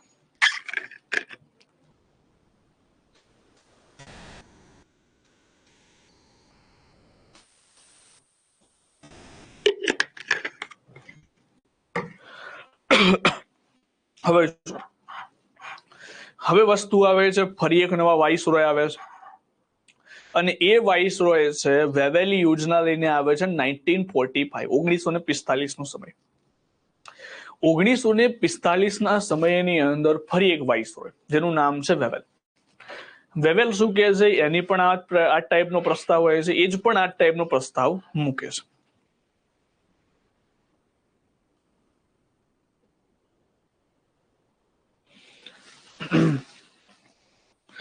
સર, જો જાપાને શ્રીલંકા ઉપર વોર ના કર્યો હોત તો જાપાન બ્રિટન ઉપર કબજો કરી નાખ્યો. જાપાનનો પ્લાન જ એ હતો કે ધીમે ધીમે કરીને પોતાનું ક્ષેત્ર વિસ્તાર કરવું.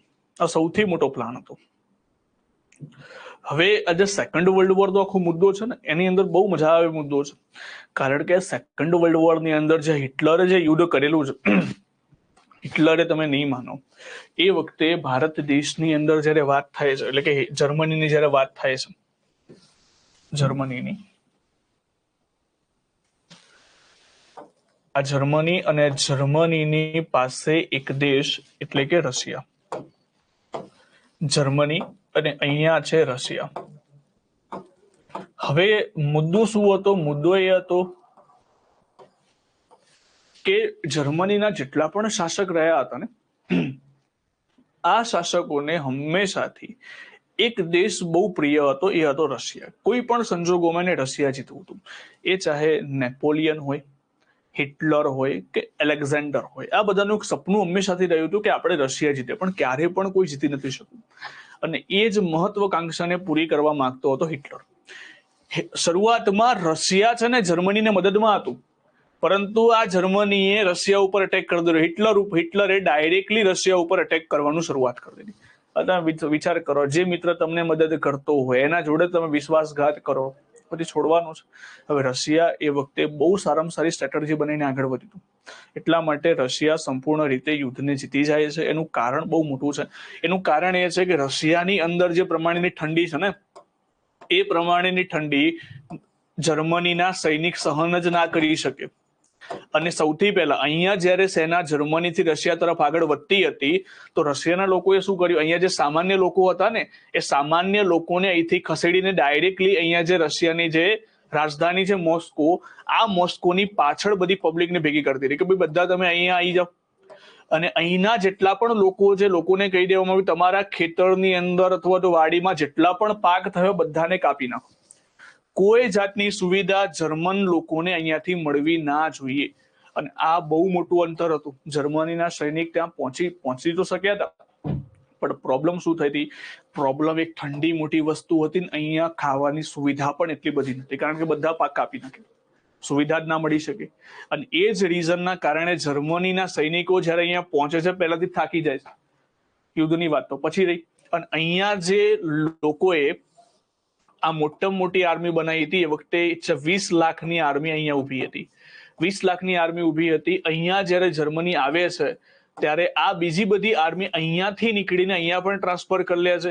એટલે અહીંયાથી પાછી રશિયાની આર્મી, અહીંયાથી પાછી રશિયાની આર્મી. ટૂંકમાં કન્ડિશન એવી થાય છે કે એ જર્મનીની આર્મી, અહીંયા સામે રશિયાની આટલી મોટી દિવાલ, એટલે કે આર્મીની દિવાલ, અહીંયા પાછળ પણ રશિયા, અહીંયા પણ રશિયા, એટલે પૂરેપૂરું જર્મની ફસી જાય છે કે હવે જવું કઈ વાત. અને એ રીઝન હતું ઘણું મોટું. ચલો આપણે સેકન્ડ વર્લ્ડ વોરની કોઈક વખત પછી વાત કરીશું. આપણે આગળ વધીએ નેક્સ્ટ પોઈન્ટ ઉપર, 1946 પર. હવે 1945, 1945 ની અંદર 1945માં એક યોજના આવે છે જેનું નામ છે વેવેલ યોજના. વેવેલ યોજના. તો વાઇસરોય હોય છે વેવેલ, વાઇસરોય.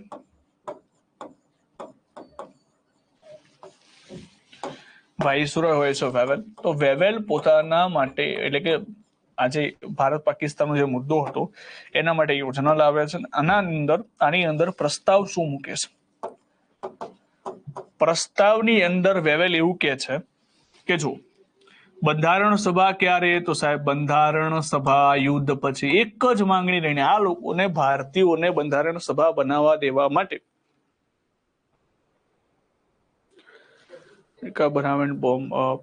એક ફેટમેન આવે છે ને લિટલ બોય. ફેટમેન અને લિટલ બોય આ બે બોમ્બ હોય છે હિરોશીમા અને નાગાસાકી ઉપર. હવે જો આમનું કેવું એવું હોય છે કે બંધારણ સભા ક્યારે, તો કે બંધારણ સભા યુદ્ધ પછી. ફરીથી આપણું અહીંયા મૂળ મરી જાય છે કે આ લોકો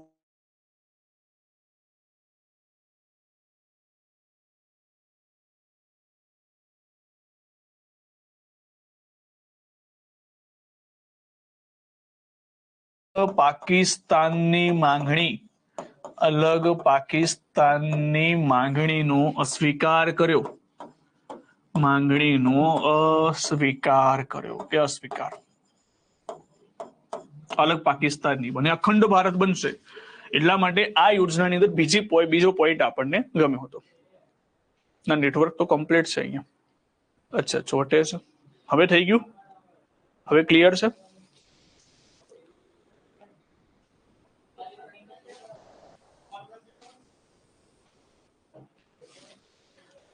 હવે કમ્પ્લીટ છે? વિઝન આવે છે? કમ્પ્લીટ દેખાય છે? ઓકે બરાબર. બીજી વસ્તુ અમને શું વાત કરી? બીજું વસ્તુ અંગ્રેજોએ કીધું કે જેટલા પણ સેનાપતિ છે સેનાપતિ છે અથવા તો ગવર્નર છે, આ હોદ્દાઓ અંગ્રેજો પાસે રહેશે. આ હોદ્દાઓ અંગ્રેજો પાસે. બાકીના જે હોદ્દા છે, બાકીના અન્ય હોદ્દામાં અમે દરેક જગ્યાએ ભારતીયોને સ્થાન આપીશું. અંગ્રેજોએ કીધું કે ઊંચા હોદ્દા અમારી પાસે અને નીચા હોદ્દા જેટલા પણ રહેશે દરેક જગ્યાએ આપણે ભારતીયોને રાખી દઈશું. હવે તમને લાગે છે કે આ યોજનાનો સ્વીકાર કોઈ કરે? બરાબર. તો આ યોજનાની અંદર પણ આપણે શું આપી દીધું? આ યોજનામાં ફરી આપણે સરસ મજાનું એક રિજેક્શન આપી દીધું કે ના ભાઈ, તમારી આ યોજના પણ અમને પસંદ ના પડી. બરાબર, કે તમે આવ્યા અમને ના ગમ્યું, એ ટાઈપની વસ્તુ થઈ ગઈ. આ ગમ્યું નથી, ના ગમ્યું. અહીંયા કોંગ્રેસ અને મુસ્લિમ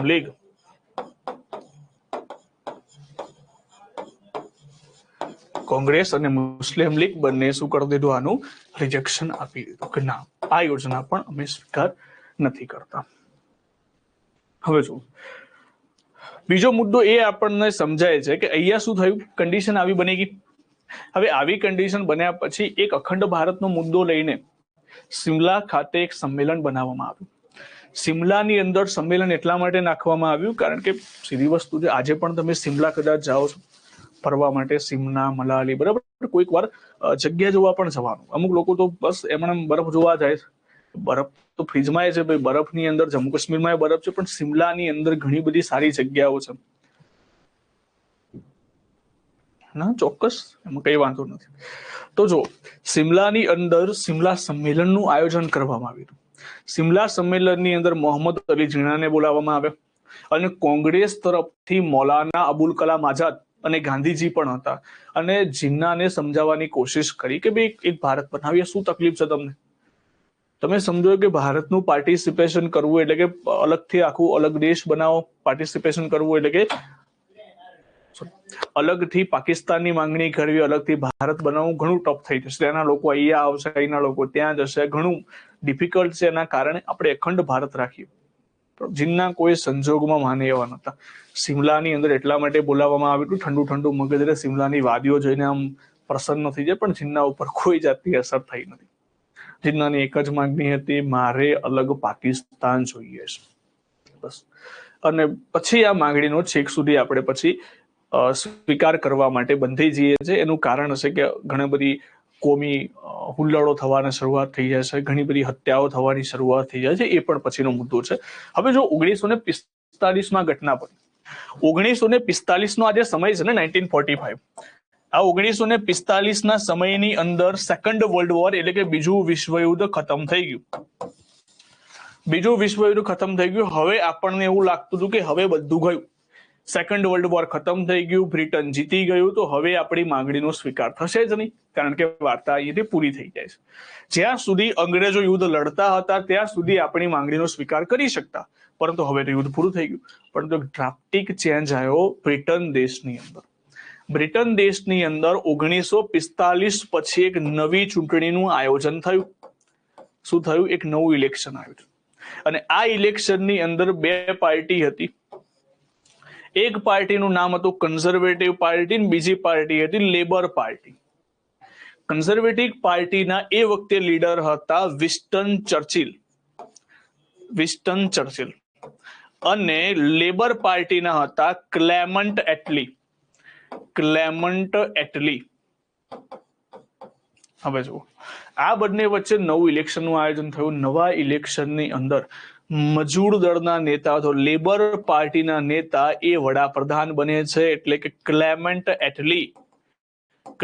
એટલી બ્રિટનના નવા વડાપ્રધાન બને છે. અને ક્લેમન્ટ એટલે વાયદો કર્યો હતો કે જો હું વડાપ્રધાન બનું, જો હું પાર્ટીમાં જીતી જઈશ તો સૌથી પહેલા ભારત દેશને આઝાદી કરાવીશ. અને એટલા જ માટે ત્યાંના બ્રિટનના ઘણા બધા લોકોએ સપોર્ટ કર્યો હતો. અને બીજું પણ એક વસ્તુ હતું કે ચર્ચિલના લીધે આજે બ્રિટન દેશની હાલત એટલી ગંભીર હતી કે સેકન્ડ વર્લ્ડ વોર પછી બ્રિટન દેશ ઘણું બધું નીચે ડૂબી ગયું.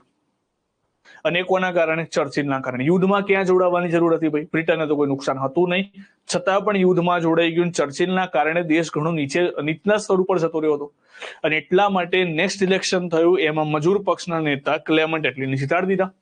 અને ક્લેમન્ટ એટલે જાહેરાત કરી દીધી કે એક કામ કરીએ, હવે ભારત દેશને આપણે આઝાદ કરી દઈએ, અને ભારત દેશને આઝાદ કરવા માટે એક સરસ મજાનું મિશન મોકલીએ, અને એ મિશનનું નામ છે કેબિનેટ મિશન. તો હવે ભારત દેશને આઝાદ થવાની પ્રોસિજર અહીંથી શરૂ થશે. આપણે તો આશા જ ખોઈ બેઠા હતા કે હવે તો ગયું ભારત દેશ સુધી અંગ્રેજોનું શાસન હશે, પરંતુ 1945માં જ્યારે ઇલેક્શન થયું અને ક્લેમન્ટ એટલી જીત્યા છે, એટલા માટે કેબિનેટ મિશન આવવાની શરૂઆત થઈ છે. અને જૂની કોન્સ્ટેબલની પરીક્ષામાં પ્રશ્ન પૂછાયો હતો કે આઝાદ ભારત જ્યારે આઝાદ થયું ત્યારે બ્રિટનના વડાપ્રધાન કોણ હતા? તો બ્રિટનના વડાપ્રધાન હતા ક્લેમન્ટ એટલી, અને એના પહેલા કોણ હતું? Winston Churchill. અને ચર્ચિલનું કદાચ તમે ઇતિહાસની અંદર ભણ્યા હશો તો ગાંધીજીને એક સેન્ટેન્સ કીધેલું, ઘણી બધી પરીક્ષાઓમાં પૂછાયું છે. ગાંધીજીને અર્ધનગ્ન ફકીર કોણે કીધા? તો વિન્સ્ટન ચર્ચિલે કીધા હતા. તો આ બધા પરીક્ષામાં જીકેના જે ક્વેશ્ચનો પૂછાય છે, તો એ ઘણીવાર તમને જોવા મળતા હોય છે. બરાબર. તો અહીંયા આવશે 1945 પછી બ્રિટનની અંદર ઇલેક્શનનું આયોજન કરવામાં આવશે. તો લખજો પીએસઆઈમાં હતો ને. ઓકે, તો આ બધા પ્રશ્નો પૂછાશે. બરાબર. ચલો, તો અહીંયા લખજો ઇંગ્લેન્ડની ઇલેક્શન અથવા તો બ્રિટનમાં ચૂંટણી. બ્રિટનમાં ચૂંટણી.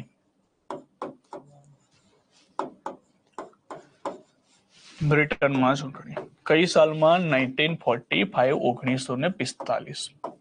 બે પાર્ટી હોય છે, એક પાર્ટીનું નામ આપણે પાર્ટીનું નામ કન્ઝર્વેટિવ પાર્ટી.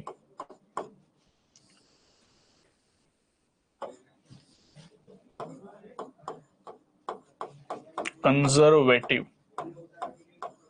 અને બીજી પાર્ટી છે લેબર પાર્ટી અથવા તો મજૂર પક્ષ એને કહેવામાં આવે છે. કન્ઝર્વેટિવ પાર્ટીની અંદર કોણ ઉભું હતું? Winston Churchill.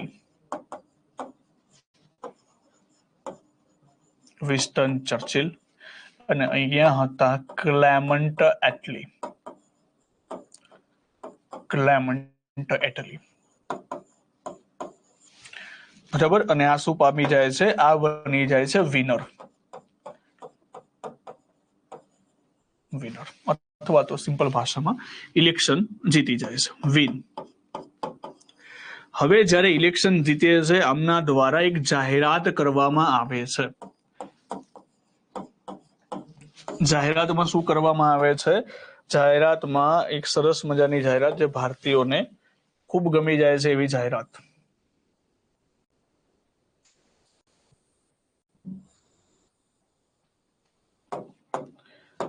ભારત દેશ ની આઝાદી માટે એક મિશન આવશે જેનું નામ છે કેબિનેટ મિશન. Cabinet mission. તો ભારત દેશની અંદર એક મિશન આવશે, કેબિનેટ મિશન. 1946. કન્ઝર્વેટિવ પાર્ટીની અંદર બ્રિટનમાં ચૂંટણી થાય છે 1948. કન્ઝર્વેટિવ પાર્ટી લખજો. અને લેબર પાર્ટી, આ બે પાર્ટી હોય. પાર્ટી ના લખો તો ખાલી આ વિન્સ્ટન ચર્ચિલ અને ક્લેમન્ટ એટલી લખી નાખજો. લેબર અથવા તો મજૂર પક્ષ. અહીંયા લેબર ને ગુજરાતીમાં શું કહેવાય? તો મજૂર પક્ષ તરીકે પણ જોવા મળશે. મજૂર પક્ષ. બરાબર. કે જોડણીમાં ભૂલો હોય તો થોડી માફ કરજો, કારણ કે જોડણીમાં કદાચ સામાન્ય ભૂલો પડી જતી હોય, પણ એ તમે સમજી શકો છો કે હું ગુજરાતીનો ફેકલ્ટી છું નહીં. બરાબર. એટલે માટે એ વસ્તુ આમ તો જો કે મારે સુધારવી તો જોઈએ, પરંતુ અહીંયા એ બધો સમય નથી હમણાં મારી પાસે, તો લખી દઉં છું. ચલો, ઓકે. તો હવે શું આવશે? હવે ભારત દેશમાં એક મિશન આવશે. કયું મિશન? Cabinet mission. અને કેબિનેટ મિશનનો એક જ ઉદ્દેશ્ય હશે કે આપણે ભારત દેશને આઝાદ કરાવીશું અને કોંગ્રેસ અને મુસ્લિમ લીગની માંગણીનો આપણે સ્વીકાર કરવા માટે ટ્રાય કરીશું. ક્લિયર? ચલો, તો હવે લખજો cabinet mission. Cabinet mission. Cabinet mission. March 1946 આ ક્યારે આવે છે? તો માર્ચ 1946 ભારતમાં એન્ટ્રી કરે છે. આની અંદર 3 લોકોને લઈને એન્ટ્રી થાય છે. 3 લોકો આવે છે. પહેલો ભાઈ આવે છે પેથિક લોરેન્સ.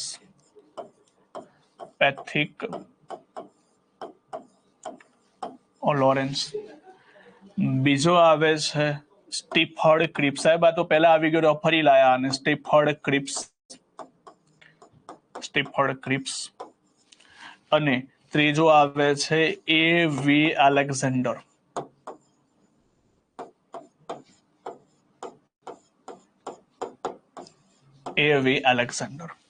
હવે એની અંદરથી પેથિક લોરેન્સ છે આ ગ્રુપનો અધ્યક્ષ હતો. અને આ બીજા બે નૌકા સેનાના અધ્યક્ષ અને બોર્ડના અધ્યક્ષ. હવે આને કેબિનેટ મિશન કેમ કહેવામાં આવે છે? કે આ 3 લોકો જે તમને દેખાય છે, આ 3 લોકો એ બ્રિટનના કેબિનેટ મંત્રી હતા. કોણ હતું? તો 3 લોકો બ્રિટનના કેબિનેટ મંત્રી હતા. બ્રિટનના કેબિનેટ મંત્રી હતા, એટલા માટે આને કહેવામાં આવે છે કેબિનેટ મિશન. 24 માર્ચ ગણી શકો 1946. પણ એટલું બધું ડિટેલમાં યાદ નથી રાખવાનું કે કઈ તારીખ આવે છે, ખાલી માર્ચ 1946 યાદ રાખજો. હવે આમના દ્વારા સૌથી પહેલા મુસ્લિમ લીગ અને કોંગ્રેસને ભેગા કરવામાં આવે છે. મુસ્લિમ લીગને કહેવામાં આવે છે કે તમારે શું કરવું છે બોલો. કોંગ્રેસને કહેવામાં આવે તમારે શું કરવું છે બોલો. મુસ્લિમ લીગ કહે છે કે કઈ અમારે કરવું નથી, અમારે અલગ પાકિસ્તાન. કોંગ્રેસ વાળા એવું કહે છે કે અમારે અલગ પોતાની બંધારણ સભા જોઈએ છે અને અમે ભારત અને પાકિસ્તાનના ભાગલા નહીં પાડવા દઈએ. હવે કેબિનેટ મિશન અહીંથી અસમંજસમાં કે કરવું શું આ બંનેને. એક અલગ માંગણી કરે છે, બિલકુલ બીજો એનો બિલકુલ ઓપોઝિટ માંગણી કરે છે. તો કેબિનેટ મિશનની અંદર આ 3 લોકો એવું કહે છે કે કામ કરો, અમે કંઈક પ્લાન લઈને આવે છે, એ તમે સાંભળો. જો પસંદ આવે તો રાખજો, ના પસંદ આવે તો કઈ વાંધો નહીં. તો આ પ્લાનની અંદર મેજર જે મુદ્દા હતા, એ મુદ્દા સૌથી પહેલો મુદ્દો એ હતો કે આપણે એક ગ્રુપ બનાવીશું, એક સેક્શન બનાવીશું, સેક્શન A, સેક્શન B અને સેક્શન C. એક ગ્રુપ બનાવવામાં આવશે અને પહેલા તો ભારત દેશને આપણે 3 વર્ગોમાં વિભાજિત કરીશું, જેને ગુજરાતીમાં કહીશું આપણે ક, ખ અને ગ વર્ગની અંદર. અને 2 વર્ગોની અંદર જે મુસ્લિમ બહુમતી વાળા ક્ષેત્રો છે એ હશે અને એક વર્ગમાં હિન્દુ બહુમતી વાળા ક્ષેત્રો હશે. અને 3 ક્ષેત્રો પોતપોતાનું અલગ બંધારણ બનાવશે. અને એ બંધારણ જ્યારે પોતપોતાના ક્ષેત્રોનું બની જાય એના પછી ભેગા થઈને ભારત દેશનું એક બંધારણ બનાવશે. અને ભારત દેશના બંધારણમાં બહુ ઓછો પાવર રાખવામાં આવ્યો. કેવો પાવર? કે જ્યારે રક્ષાનો મુદ્દો આવે, જ્યારે સંરક્ષણનો મુદ્દો આવે, વેપારનો મુદ્દો આવે તો ભારત દેશ સંભાળશે. બાકી રાજ્યો પોતાની રીતે અલગ અલગ શાસન ચલાવશે. આવી સેમ પેટર્ન અમેરિકામાં છે. અમેરિકામાં તમે સમજો, અમેરિકા એટલે કે યુએસએમાં કઈ પેટર્ન છે? યુએસએમાં એવું છે કે 50 રાજ્યો વચ્ચે એક સંધિ કરવામાં આવી છે, કે એગ્રીમેન્ટ કરવામાં આવ્યું છે. અને 50 રાજ્યો ભેગા થઈને કેન્દ્ર બનાવ્યું છે. આ 50 રાજ્યો પોતાનું અલગ બંધારણ છે. આ 50 અલગ રાજ્યોનો પોતાનો રાષ્ટ્રધ્વજ અલગ છે. આ બધું જ વસ્તુ અલગ છે. પરંતુ આ 50 રાજ્યો દ્વારા સંધિ થઈને એક અલગ બંધારણ એટલે કેન્દ્રનું નિર્માણ કરે છે. સેમ એવી પેટર્ન કેબિનેટ મિશન દ્વારા નક્કી કરવામાં આવી. તો ગ્રુપ કયા કયા હતા ધ્યાનથી સમજો. તમે જોઈ શકો અહીંયા. તો શું અહીંયા તમને થોડું ઘણું મેપમાં દેખાતું હશે આ ટાઈપની વસ્તુ. અહીંયા જો, તો અહીંયા સૌથી પહેલા જે બ્લુ કલરનું તમને જે એરિયા દેખાય છે, central provisions, United provisions, Bihar, બરાબર, બોમ્બે, મદ્રાસ, આ બધા જે પ્રાંતો છે ને હિન્દુ બહુમત વાળા પ્રાંતો સૌથી પહેલા એ ગ્રુપમાં આવશે. પછી આ સાઈડનો આખો જે પટ્ટો છે, આ જમ્મુ કાશ્મીર થી લઈને પંજાબ થી લઈને સિંધ સુધી, આ બધા બી ગ્રુપનો ભાગ હશે. અને આ જે સાઈડનો એરિયા છે આખો તમને જે ગ્રીન કલર દેખાય છે, આસામ થી લઈને બંગાળ સુધી આ સી ગ્રુપનો ભાગ હશે. એટલે ટૂંકમાં ભારતની અંદર ગ્રુપને 3 ભાગમાં ડિવાઈડ કરવાની વાત કરીએ. હજુ વધારે ના ખબર પડે તો આ મેપ તમે સમજી લો કે 3 સેક્શનની અંદર ડિવાઈડ કરવાની આખી કોશિશ કરેલી હતી. જો આ જે બ્લુ કલર દેખાય તમને, આ બ્લુ કલર બધો સેક્શન એ એટલે કે હિન્દુ બહુમત વાળો વિસ્તાર. આ જે બી તમને દેખાય એ આ ભાગ બલુચિસ્તાન વાળો વિસ્તાર, નોર્થ વેસ્ટ ફ્રન્ટિયર વાળો વિસ્તાર. અને જે સી ગ્રુપ દેખાય એની અંદર આવશે પંજાબ બંગાળ વાળો એરિયા. તો આ ટાઈપની વાત કરેલી હતી શેની અંદર? તો કેબિનેટ મિશનની અંદર. હવે તમને શું લાગે છે? તમને લાગે છે કે કોંગ્રેસ અને મુસ્લિમ લીગ આનો સ્વીકાર કરે? મને કહો કે મુસ્લિમ લીગ આનો સ્વીકાર કરશે કે નહીં કરે? તમને શું લાગે છે? મુસ્લિમ લીગ આનો સ્વીકાર કરશે કે નહીં કરે? હજુ કોંગ્રેસ અને મુસ્લિમ લીગની વસ્તુ અલગ હતી. કેબિનેટ મિશને પોતાનો પ્રસ્તાવ મૂક્યા પહેલા મુદ્દા ઉપર. મુસ્લિમ લીગ આનો સ્વીકાર કરશે કે નહીં કરે? ચલો, શું લાગે તમને?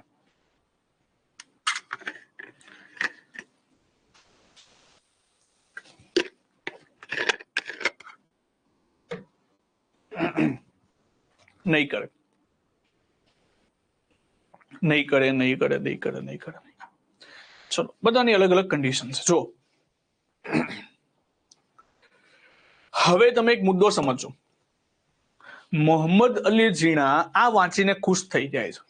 કેમ ખુશ થાય છે? કારણ કે 2 સેક્શન એમના હતા, બી અને સી સેક્શન. એ સેક્શન માત્ર ને માત્ર હિન્દુ માટે હતો, એટલે ભારતીયો માટે હતો, એટલે ભારત માટે તમે ગણી લો. અને આ બી સેક્શન માત્ર ને માત્ર કોના માટે હતા? મુસ્લિમ માટે હતા. એટલા માટે જીન્ના ખુશ થઈ જાય છે કે ભાઈ જો કે આ બી સેક્શન અને સી સેક્શન મોટું. અને કેબિનેટ મિશને શું કર્યું? કેબિનેટ મિશને પછી જાહેરાત કરવામાં આવી કે જ્યારે આ ગ્રુપ બને ને એના 5 વર્ષ પછી, 5 વર્ષની અંદર કોઈ એક ક્ષેત્ર ને બીજા ગ્રુપમાં જવું હોય તો જઈ શકે. જેમ કે માની લો કે આસામ કયા ગ્રુપનો વિસ્તાર છે? તો આસામ ગ્રુપ એ નો છે.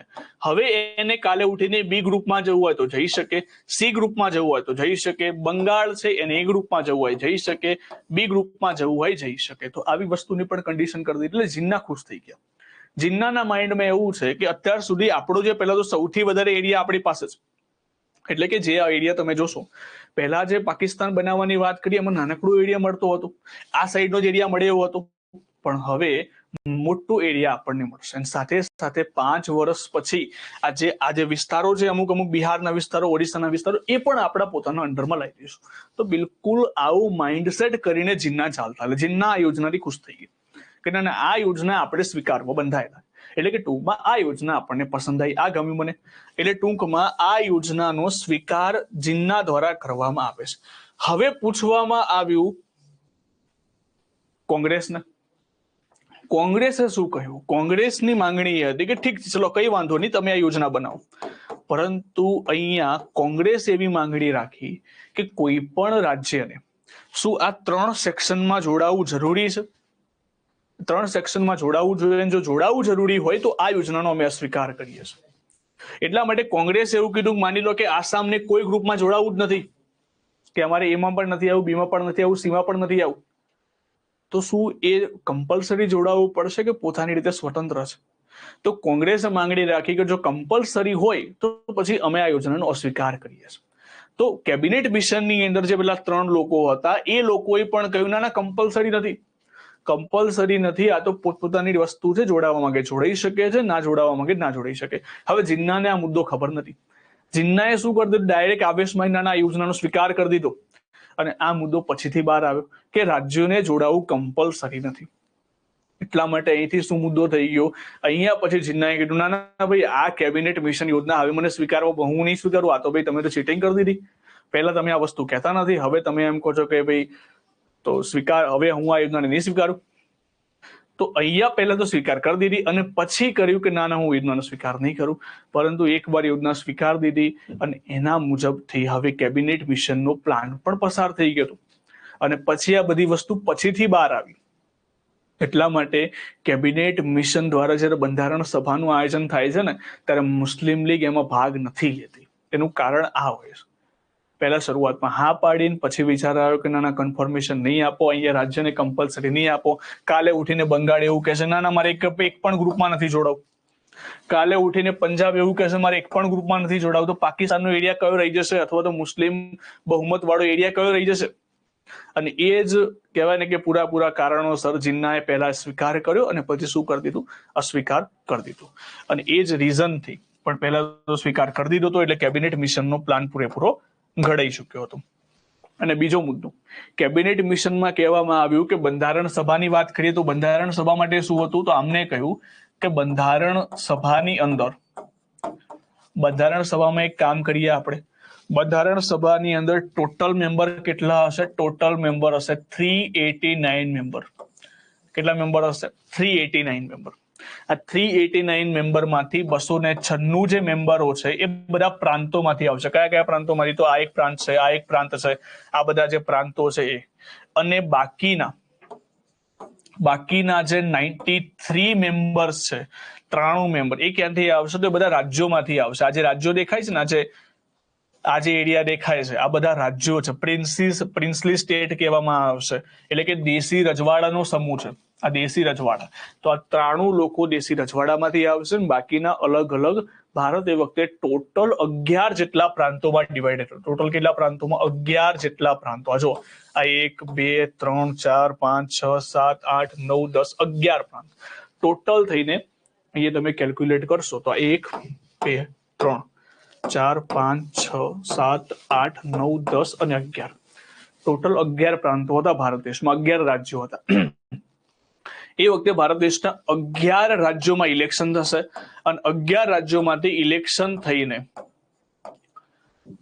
211 રાજ્યો અને બીજું 4 ચીફ કમિશનરી હતી. એટલે ચીફ કમિશનરીનો મતલબ શું થાય? કેન્દ્ર શાસિત પ્રદેશો, જેને આપણે હાલમાં કેન્દ્ર શાસિત પ્રદેશ ગણીએ છીએ.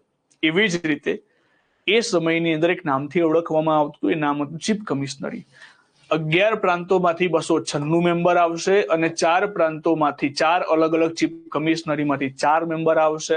અને બાકીના જે 93 મેમ્બર્સ છે જેને નિમણૂક કરવામાં આવશે તે રાજા આવશે, જે અહીંયાથી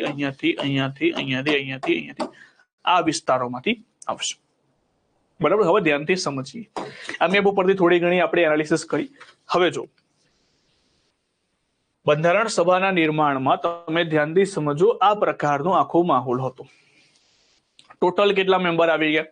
ટોટલ આવી ગયા 389 મેમ્બર. એટલે કે નક્કી કર્યું કે આપણા બંધારણ સભા 389 મેમ્બર્સની બનેલી હશે. હા, નૌસેનાવાળા, એ જે નૌસેનાવાળા. જો હવે એમાંથી 296 મેમ્બર અને 93 મેમ્બર. આ થોડુંક વસ્તુ ધ્યાનથી સમજજો.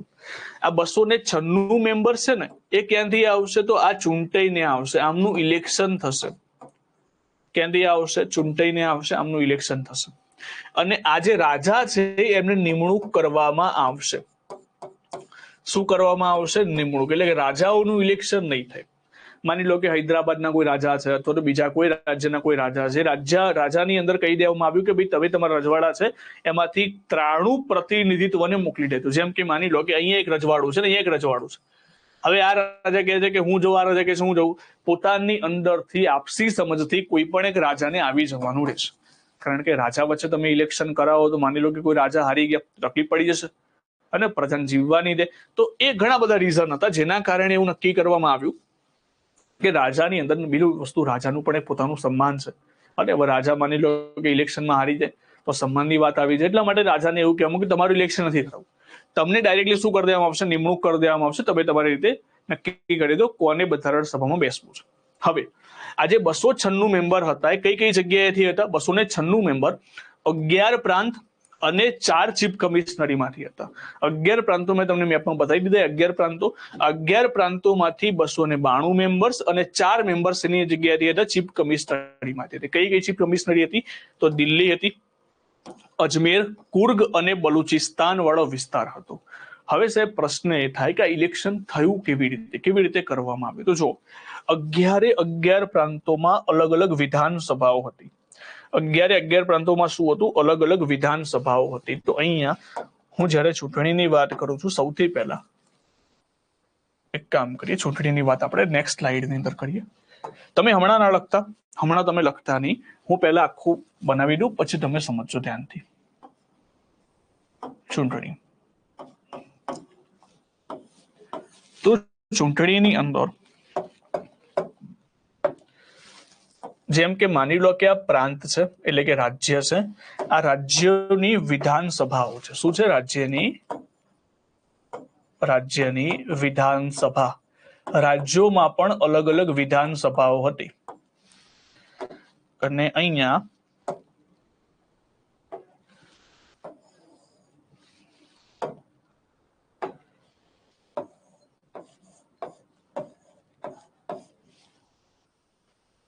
આ ખાલી સમજવા માટે છે, તમને યાદ રહે એટલા માટે. હા, કોઈ ઢબુડા દોરવાની આ બધા બરાબર. આ છે લોકો, પીપલ, લોકો. લોકોના હાથ પગ કાન બધું જ હતું. આ તો ખાલી દોરવા માટે દોર્યું છે. હવે જો હવે ત્યાંથી બે ગ્રુપની અંદર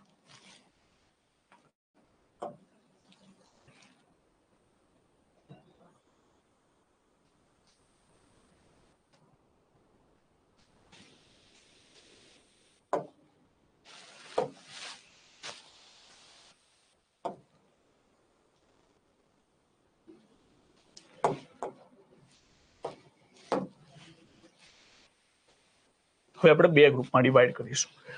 આ છે ચૂંટાઈને આવેલા મેમ્બર્સ અથવા તો બંને.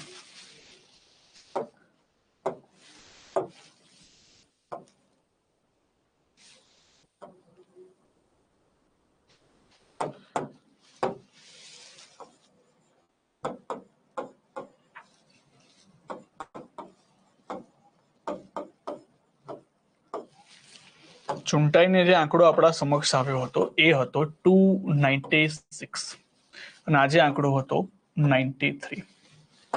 હવે જુઓ અહીંયા કોણ હતું? તો અહીંયા હતું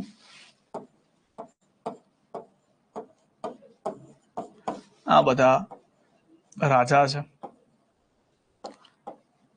ઓકે, તો અહીંયા ધ્યાનથી સમજો. પ્રાંતોની અંદર એટલે કે રાજ્યોમાં અલગ અલગ વિધાનસભાઓ હતી. આપણા કેટલા રાજ્યો હતા તમારે યાદ જ રાખી લેવાનું. કેટલા રાજ્યો હતા? તો 11 જેટલા રાજ્યો હતા. શું હતું? 11 જેટલા રાજ્યો. તો લોકોએ એ વખતે 11 જેટલા રાજ્યોની અંદરથી વિધાનસભાના મેમ્બર્સને ચૂંટ્યા હતા. જેમ કે હમણાં આપણે ગુજરાતની વાત કરીએ. જો ગુજરાતની અંદર કેટલા એમએલએ છે? ગુજરાતની વિધાનસભામાં 182 એમએલએ બેસે છે. આ 182 એમએલએ ક્યાંથી આવે? તો લોકોએ પોતાનો મત આપીને 182 એમએલએ સિલેક્ટ કર્યા છે. તો ગુજરાતમાં એક વિધાનસભા થઈ ગઈ, એવી રીતે યુપીમાં વિધાનસભા થઈ ગઈ, એવી રીતે અલગ અલગ પ્રાંતોમાં આપણી જગ્યાએ વિધાનસભાઓ છે. હવે માની લો કે આ જ વિધાનસભાના લોકો કોઈને વોટ કરીને ચૂંટે, જેમ કે રાજ્યસભાના મેમ્બર. હાલમાં જે રાજ્યસભાના જે મેમ્બર છે એ રાજ્યસભાના મેમ્બર ક્યાંથી આવે છે? તો એ મેમ્બર્સને ચૂંટીને લાવે છે વિધાનસભાના મેમ્બર. તો સેમ એવી પેટર્ન બંધારણ સભાની પણ હતી. તો બંધારણ સભાની અંદર જ્યાં ચૂંટાઈને આવેલા 296 મેમ્બર હતા, એમને કોના દ્વારા વોટ નાખવામાં આવે? તો એમને રાજ્યોની વિધાનસભા અથવા તો પ્રાંત દ્વારા, એટલે કે 11 પ્રાંતોમાંથી 200 આવી રીતે આંકડો જયારે લખતા હોઈએ તો આપણે આવી રીતે સામાન્ય રીતે આંકડો લખાય કે 292 પ્લસ 4. હવે આજે 4 આવે છે. 4 ક્યાંથી આવે છે? તો રાજ્યોની અંદર બીજી 4 જગ્યાએ અલગ અલગ ચીફ કમિશનરી હતી. શું હતું? ચીફ કમિશનરી એટલે કેન્દ્ર શાસિત પ્રદેશો હતા. કયા કયા કેન્દ્ર શાસિત પ્રદેશ હતા? 4 કેન્દ્ર શાસિત પ્રદેશ હતા. એક હતું દિલ્હી, અજમેર, કુર્ગ અને બલુચિસ્તાન. આ 4 અલગ અલગ પ્રદેશો હતા. 4 અલગ પ્રદેશમાંથી 4 અને 292 એટલે ટોટલ થઈને 296. આ લોકો જે છે ચૂંટાઈને આવ્યા હતા. હવે તમે મને કહો કે આ ચૂંટણી કઈ પ્રકારની ચૂંટણી કહેવાય? ડાયરેક્ટ ઇલેક્શન કહેવાય કે ઇનડાયરેક્ટ ઇલેક્શન કહેવાય? એટલે કે પ્રત્યક્ષ ચૂંટણી કહેવાય કે પરોક્ષ ચૂંટણી કહેવાય? તો તમને એક સિમ્પલ ભાષામાં સમજાવી દઉં. પ્રત્યક્ષ ચૂંટણી કોને કહેવાય? તો પ્રત્યક્ષ ચૂંટણી એને કહી શકાય જેમાં ડાયરેક્ટ લોકો મત આપે. એને કહેવાય ડાયરેક્ટ ઇલેક્શન અથવા તો પ્રત્યક્ષ ચૂંટણી. અને એવું ઇલેક્શન જેમાં લોકો મત નથી આપતા, પરંતુ લોકો દ્વારા ચૂંટાયેલા લોકો મત આપે છે તો એને શું કહેવાય? અપ્રત્યક્ષ ચૂંટણી અથવા તો પરોક્ષ ચૂંટણી. અહીંયા તમે જુઓ કે ડાયરેક્ટ લોકોએ મત આપે તો ના સાહેબ, ડાયરેક્ટ લોકોએ મત નથી આપે. જેમ કે એક એક્ઝામ્પલ સામાન્ય ભાષામાં તમે સમજો કે સરપંચનું ઇલેક્શન. આપણે બધાએ સરપંચના ઇલેક્શનમાં ભાગ લીધો હશે અને સરપંચનું ઇલેક્શનનો માહોલ પાછો અલગ હોય. સરપંચના ઇલેક્શનની અંદર તમે જુઓ કે સરપંચના ઇલેક્શનમાં લોકો મત આપે તો આ ઇલેક્શન કેવું થઈ ગયા? આ ઇલેક્શન થાય પ્રત્યક્ષ, લોકો જોડે પ્રત્યક્ષ રીતે જોડાયેલું છે.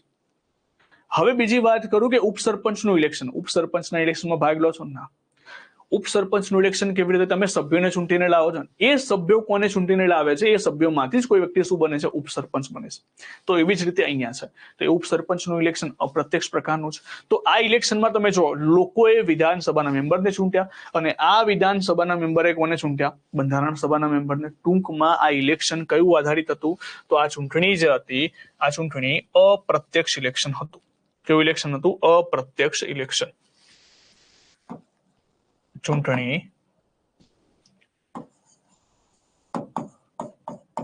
અપ્રત્યક્ષ.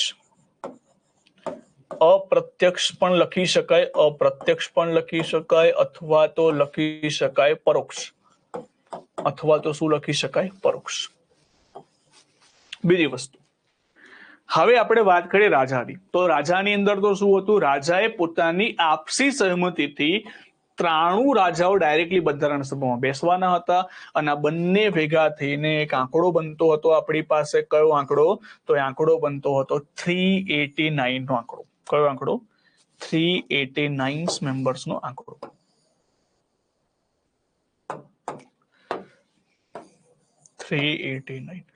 પ્રશ્ન શું પૂછાય ધ્યાનથી સમજો.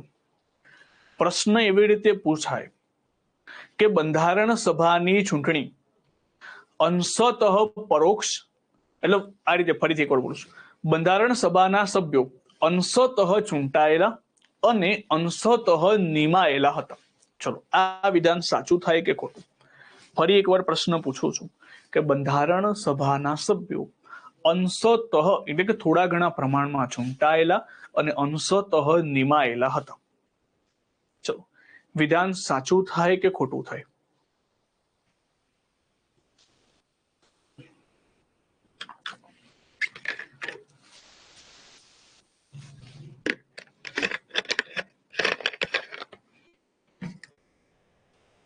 યસ, બિલકુલ સાચું. કેમ? કારણ કે બંધારણ સભાના સભ્યો ચૂંટાયેલા પણ હતા અને નિમાયેલા પણ હતા. નિમાયેલા કયા હતા? તો નિમાયેલા હતા દેશી રજવાડા. કોણ હતું? દેશી રજવાડા. તો દેશી રજવાડાનું શું કરવામાં આવ્યું હતું? એમનું ઇલેક્શન કરવામાં નહોતું આવ્યું. જો બીજો પ્રશ્ન ફેરવીને કેવી રીતે પૂછે? બીજો પ્રશ્ન એવી રીતે પૂછાય કે બંધારણ સભાના સદસ્યો સીધી રીતે ચૂંટાયેલા હતા. ચલો, આ વિધાન સાચું થાય કે ખોટું? બંધારણ સભાના સદસ્યો સીધી રીતે ચૂંટાયેલા હતા. ચલો, સીધી રીતે ચૂંટાયેલા હતા. તો વિધાન સાચું થાય કે ખોટું થાય? હા, ચલો ઘણા બધા કહે છે હા, ઘણા બધા કહે છે ના. છોટુભાઈ કહે છે અહીંયા હા. બરાબર. જો સીધી રીતનો મતલબ શું થાય? સીધું એટલે પ્રત્યક્ષ. પ્રત્યક્ષ ચૂંટાયેલા હતા. પ્રત્યક્ષ નતા લોકો. સીધું મતલબ થાય લોકો દ્વારા ચૂંટાયેલા. અને તો વિધાન કેવું આવશે? ખોટું. સીધી રીતે ચૂંટાયેલા. ઊંધી રીતે પણ નતા. પછી ઊંધી રીતે ના થાય. આ તો કેવું થાય? પરીક્ષાની અંદર જે પેપર સેટ છે ને, હવે ગુજરાતી ઇંગ્લિશમાં શું થાય કે ડાયરેક્ટ ઇલેક્શન આવું થાય. ઇંગ્લિશમાં શું થાય? ડાયરેક્ટ ઇલેક્શન આવું થાય. હવે જ્યારે ગૂગલ ટ્રાન્સલેટ ઉપર તમે લખો ને આને, તો આવી થાય સીધી ચૂંટણી. બરાબર, સીધી ચૂંટણી. તો અહીંયાથી કોઈ ઇંગ્લિશનો ક્વેશ્ચન ઉઠાવીને ગૂગલ ટ્રાન્સલેટનો ઉપયોગ કરીને જ્યારે પ્રશ્ન મૂકી દે ને, તો આ પ્રકારની વસ્તુ જોવા મળે. સીધી ચૂંટણી. તમને લાગે કે આ કઈ ચૂંટણી છે ભાઈ? આ નવી ચૂંટણી આવી, પણ અહીંયા ડાયરેક્ટ ઇલેક્શનની જ વાત કરે છે. એટલા માટે ગૂગલ ટ્રાન્સલેટની અંદર સીધી ચૂંટણી દેખાડે, એટલે બધા કન્ફ્યુઝ થઈ જાય.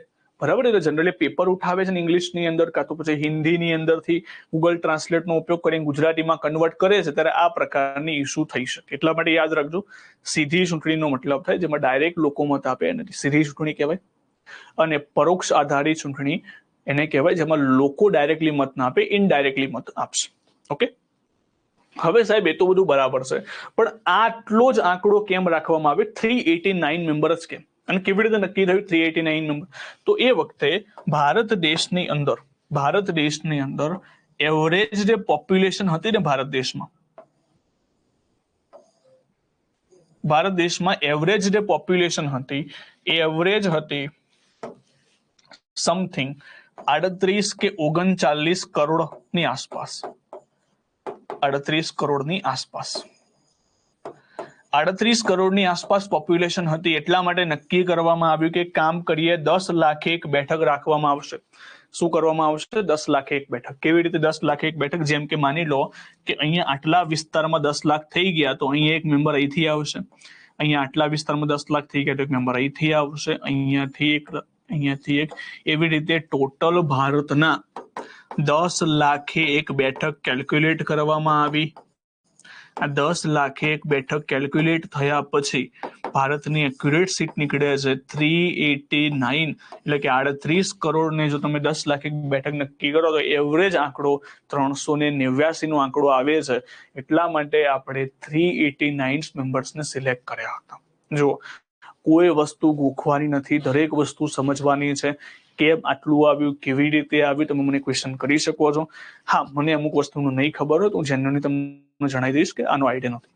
બાકી જેટલું ખબર છે, અને ગોખવાનું બિલકુલ ટ્રાય ના કરતા. થોડુંક આપણે અત્યાર સુધી શું જોઈએ છે, પોલિટીને ગોખ કરીએ, પણ ગોખવાનો વિષય નથી, આ સરસ મજાનો સમજવાનો વિષય છે. થોડું સમજશો ઓટોમેટિકલી યાદ આવી જશે. બરાબર? તો 389 મેમ્બર્સ કેમ લીધા એનું પણ મેં તમને રીઝન આપી દીધું. ઓકે, મેં એ પણ સમજાવી દીધું કે રાજાઓને કેમ નિમણૂક કરવામાં આવે, તો રાજાઓના સન્માનની વાત આવે છે વચ્ચે. પછી હારી જાય તો તમને ખબર છે કેવી પરિસ્થિતિ થાય. ઓકે, તો આ બધા રીઝનના કારણે ઇલેક્શન કરવામાં આવ્યું હતું. ચલો આગળ વધીએ. હવે સાહેબ ઇલેક્શન થયું, બધું બરાબર છે. ઇલેક્શનનું રિઝલ્ટ શું આવ્યું? સૌથી મોટી વસ્તુ એ છે કે રિઝલ્ટ શું આવ્યું? 389 મેમ્બર્સ હતા. આમાં તો મુસ્લિમ લીગે પણ ભાગ લીધો હતો, ઇલેક્શનમાં ભાગ લીધો હતો મુસ્લિમ લીગે, ઇલેક્શનમાં પણ ભાગ લીધો, આ બધી વસ્તુ થઈ. હવે રિઝલ્ટની અંદર ધ્યાનથી સમજો, રિઝલ્ટ કઈ પ્રકારનું રિઝલ્ટ જોવા મળ્યું. રિઝલ્ટની અંદર તમે જોશો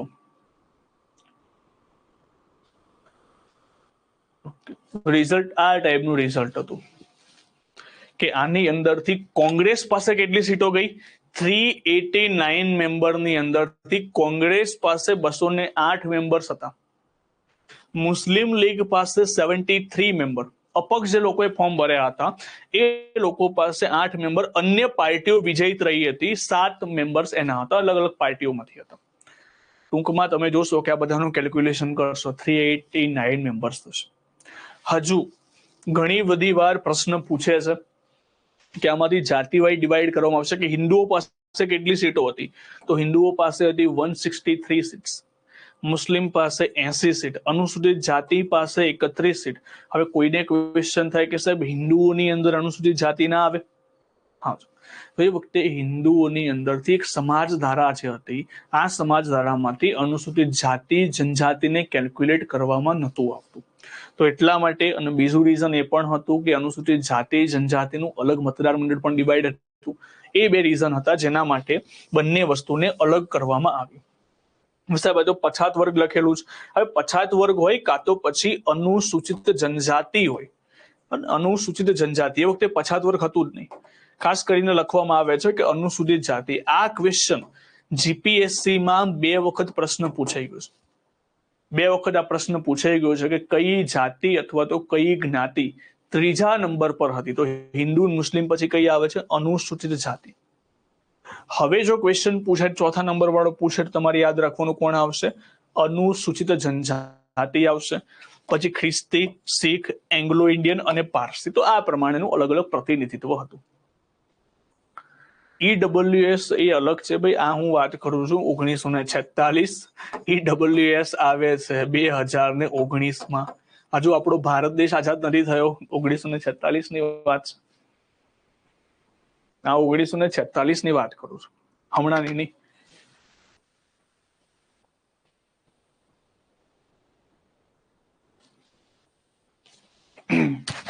જો તો આ આધારિત જાતિને જ્ઞાતિને ડિવાઈડ કરવામાં આવ્યું, અને જ્ઞાતિને ડિવાઈડ કર્યા પછી એ વખતે તો હિન્દુ જાતિ અને હિન્દુઓમાં સમાજની મુખ્ય ધારામાં ગણવામાં નહોતું આવતું અનુસૂચિત જાતિ જનજાતિને, એટલા માટે અલગથી મતદાર મંડળ હતું. તો એ પ્રમાણે અલગ અલગ વસ્તુથી ધીમે ધીમે બધું મર્જ કરવામાં આવશે.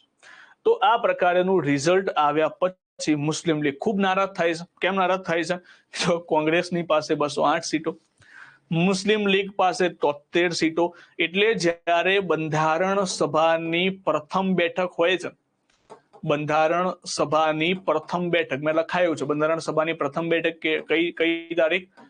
9 ડિસેમ્બર 1946. આ બંધારણ સભાની પ્રથમ બેઠક.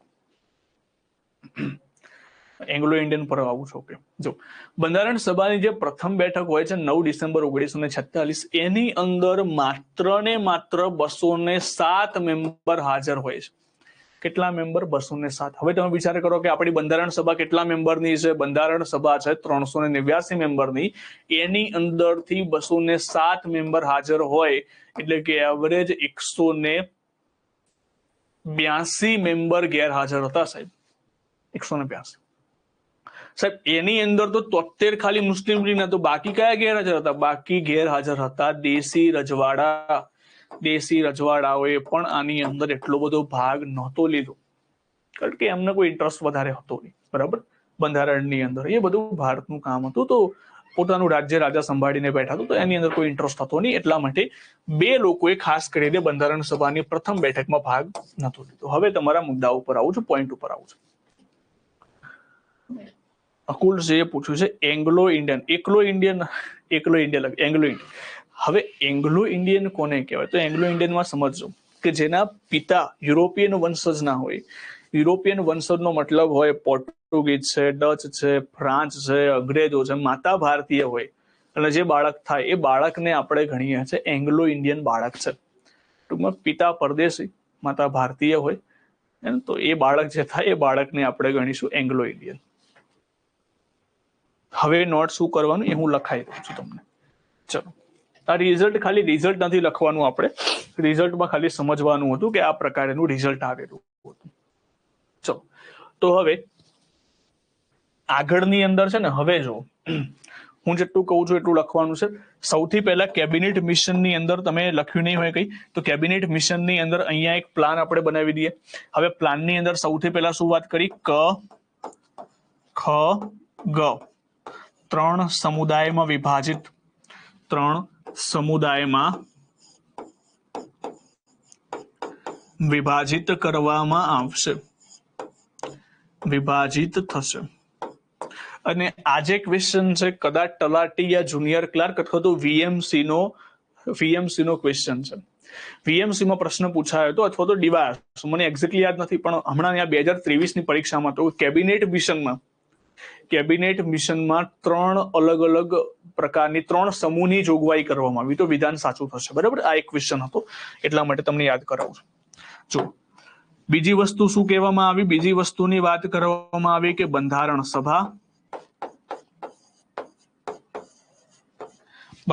સભા કેટલા મેમ્બરની બનશે? 389 મેમ્બરની બનશે.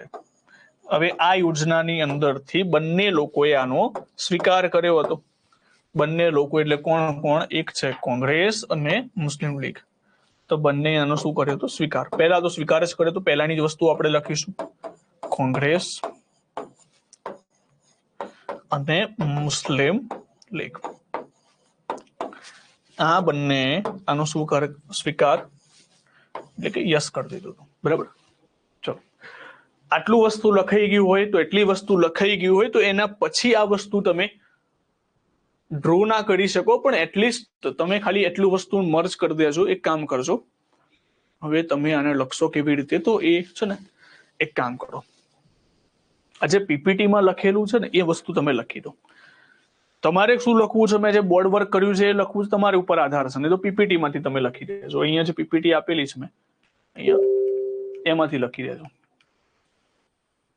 ઓકે, અહીંયાથી. કાં તો પછી તમે એક પેજ છોડ દો અને એ પેજની અંદર માત્ર ને માત્ર આ માહિતી તમારે લખવાની છે. તો હું તમને પીપીટી મોકલી દઈશ, એમાંથી તમે ખાલી લખી દેજો આ વસ્તુને, કાં તો બોર્ડ વર્કની અંદરથી લખી દેજો. બરાબર, જેના કારણે આપણો સમય ના બગડે. ખાલી એક પેજ છોડવાનું છે, એક પેજ. ઓકે, કાં તો તમે આ લખી શકો, કાં તો પછી મેં જે ડ્રો કર્યું છે એ તમે લખી શકો. મેં તમને બંને ઓપ્શન આપી દીધા. એક પેજ છોડીને પછી આગળ વધવાનું છે. આપણે સમય લખવાની અંદર વધારે સમય નથી બગાડતા, એટલું તમારું હોમવર્ક રહેશે કે એટલું તમે કરી નાખજો કે આ જે ડ્રો કરવાની વસ્તુ છે એ મૂકી દઈશ. ચલો, છોડી દીધું એક પેજ. હવે એના પછી અહીંયાથી તમારે લખવાનું સ્ટાર્ટ કરવાનું છે. લખવાના સ્ટાર્ટની અંદર હવે તમે જુઓ કે ઇલેક્શન થઈ ગયું, ઇલેક્શન બાદ રિઝલ્ટ આવી ગયું. તમારે રિઝલ્ટ લખવાની જરૂર નથી. રિઝલ્ટની અંદર માત્ર એટલી માહિતી લખવાની છે કે પરિણામમાં લખજો, અહીંયાથી પરિણામ કરીને પરિણામમાં કોંગ્રેસ પાસે કેટલી સીટો આવી, તો કોંગ્રેસ પાસે આવી 208 સીટ. મુસ્લિમ લીગ પાસે કેટલી સીટ આવી, તો મુસ્લિમ લીગ પાસે સીટ આવી 73. અને જ્ઞાતિ આધારિત નંબર ખાલી તમારે લખવાનો છે કે પહેલા નંબર પર કોણ છે, બીજા નંબર પર કોણ છે. 4 નંબરો તમારે ખાલી યાદ રાખવાના છે. પહેલા નંબર પર આવશે હિન્દુ, બીજા નંબર પર આવશે મુસ્લિમ, ત્રીજા નંબર ઉપર આવશે અનુસૂચિત જાતિ, સૂચિત જાતિ, ચોથા નંબર ઉપર આવશે અનુસૂચિત જનજાતિ, સૂચિત જનજાતિ. અને એના આન્સર હોય તો કદાચ પછાત વર્ગ હોય તો એ પણ લખીને આવવું. બરાબર, બંનેમાંથી કઈ એક જ હશે.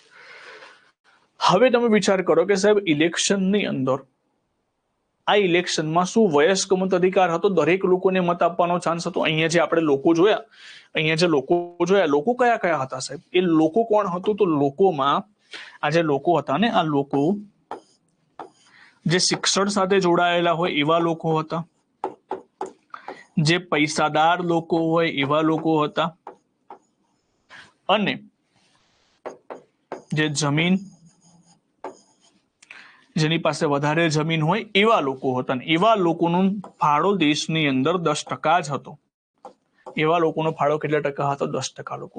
તો આ 10% લોકોએ શું કર્યું? આ 10% લોકોએ રાજ્યોના વિધાનસભાના મેમ્બર્સને ચૂંટ્યા, અને આ વિધાનસભાના મેમ્બર્સે બંધારણ સભાને ચૂંટીને લાવ્યા, અને એ બંધારણ સભાએ ભારત દેશનું બંધારણ બનાવ્યું.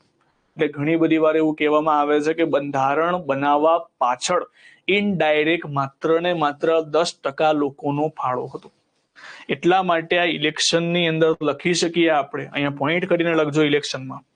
ઇલેક્શનની અંદર પહેલા 2-3 પોઈન્ટ બનશે. એ પોઈન્ટની અંદર લખજો કે આ ચૂંટણી વયસ્ક મત અધિકાર આધારિત નહોતી. વયસ્ક મતાધિકાર આધારિત ન હતી. વયસ્ક મતાધિકાર આધારિત ન હતી.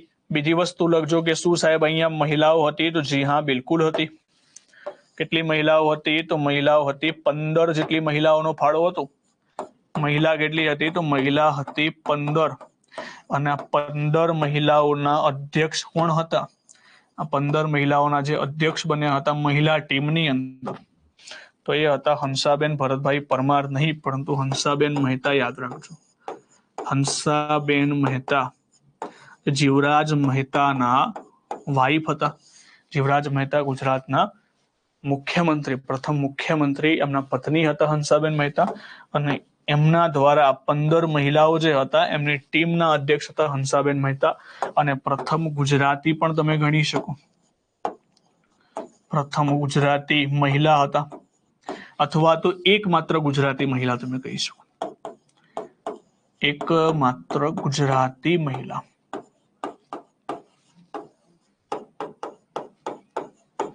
ઓકે, 12 નથી, 15 આવશે. ભૂલો છે, 15 આવશે. હવે જુઓ, તો આ પ્રકારની કન્ડિશન રહી હતી ભારત દેશની અંદર કે 15 મહિલાઓ. તો અહીંયાથી ઇલેક્શનમાં તમારે યાદ રાખવાનું બીજી વસ્તુ, ઇલેક્શનમાં મેં આગળ પણ લખાયું કે ઇલેક્શન કયા આધારિત હતું? તો ઇલેક્શન હતું અપ્રત્યક્ષ અથવા તો પરોક્ષ હતું. અને પરોક્ષ પદ્ધતિ હોય તો પરોક્ષ પદ્ધતિમાં બે પ્રકારની પદ્ધતિ ફેમસ છે. આ આપણે રાષ્ટ્રપતિ વખતે ભણીશું, હમણાં કોઈ ચર્ચા નથી કરવી. ખાલી માત્ર પોઈન્ટ ડાઉન કરી દો કે એક પદ્ધતિ આવે છે જેનું નામ છે એકલ સમક્રમણીય પદ્ધતિ, ને બીજી આવે છે સમપ્રમાણ પ્રતિનિધિત્વ.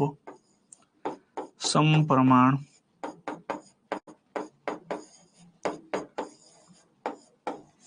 પ્રતિનિધિત્વ આધારિત ઇલેક્શન થયું હતું. બરાબર, આ ઇલેક્શન જે આ પોઈન્ટ છે એ પોઈન્ટને હું પછી સમજાવીશ, હમણાં આ પોઈન્ટને સમજાવવાનો કોઈ મતલબ નથી. એનું રીઝન છે કે રાષ્ટ્રપતિ વિશે હું રાષ્ટ્રપતિ આવશે ત્યારે સરસ મજાનું તમને એક્સપ્લેન કરીશ, પણ અહીંયા પોઈન્ટને ખાલી આપણે લખી રાખો. બરાબર, અમુક લોકો પાછળ લખશે કે આમ કરીને આમ લખશે બાકી, એવું નથી કરવાની જરૂર ભાઈ, એ હું મને યાદ છે, એ તમને ઓટોમેટિકલી યાદ રહી જશે. આવું બાકી બાકી લખતા નહીં પાછા. ઓકે, ચલો, તો આ થઈ ગયું 1946 ની અંદર બંધારણ સભાની વાત. હવે આ બંધારણ સભાની અંદર બંધારણ સભા મળી ગઈ, બંધારણના અંદર મેમ્બર્સ આવી ગયા, અને પછી અલગ અલગ 3 તારીખોએ આપણી બંધારણ સભા મળશે. એના વિશે આગળ પણ જ્યારે અમુક ભણાયું હતું એની વિશે પણ મેં ચર્ચા કરેલી હતી. તો અહીંયા 3 અલગ અલગ તારીખો લખવાની છે. પહેલી તારીખ આવશે 9 ડિસેમ્બર 1946, બંધારણ સભાની પ્રથમ બેઠક. એના 2 દિવસ રહીને 11 ડિસેમ્બર 1946. એના પછી આવશે 13 ડિસેમ્બર 1946. હવે આજે 389 મેમ્બર્સ એમાંથી આવી ગયું. વિજયભાઈ અમારા લેક્ચર જોયેલા લાગે છે. ગોકુલધામ વાળી ચૂંટણી કરાવજો. લેક્ચર જોયેલા લાગે છે યુટ્યુબ પર મારો, વાંધો નહીં. ઓકે, હવે જો 9 ડિસેમ્બર 1946 ના રોજ પ્રથમ બેઠક મળી. આની અંદર કેટલા સભ્યો હાજર હતા? પહેલી જ બેઠકમાં આપણે યાદ રાખવાનું છે. બીજી બેઠકમાં યાદ બોર્ડ કયું? આ 2 મિનિટ. હા,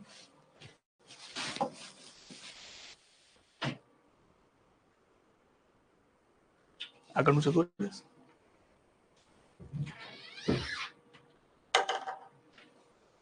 જસ્ટ 1 મિનિટ. હા, બોર્ડ થોડું આપણે એટલું બધું લખી દીધું આજે.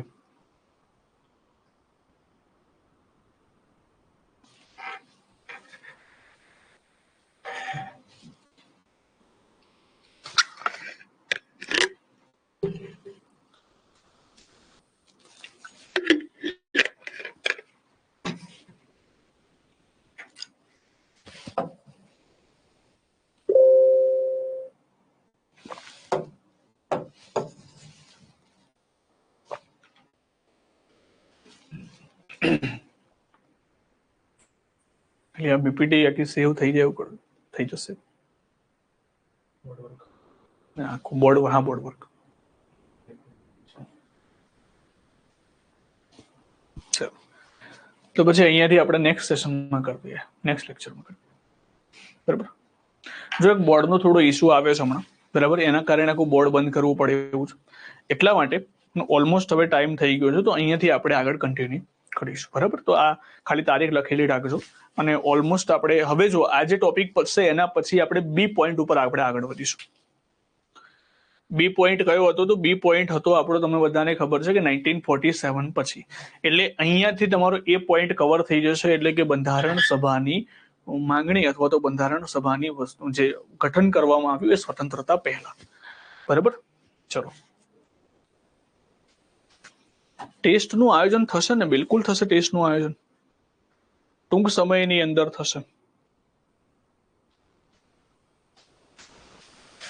હા, થઈ જશે, ચિંતા ના કરશો. અને હું તો તમને ક્વેશ્ચન કરાવું છું, બરાબર, ટૂંક સમયની અંદર થઈ જશે. બોલો, બીજો કોઈ ક્વેશ્ચન આજના લેક્ચર પૂરતો હોય તો મને કહો. આજના લેક્ચર પૂરતો કોઈને ક્વેશ્ચન હોય તો મને પૂછી શકો છો.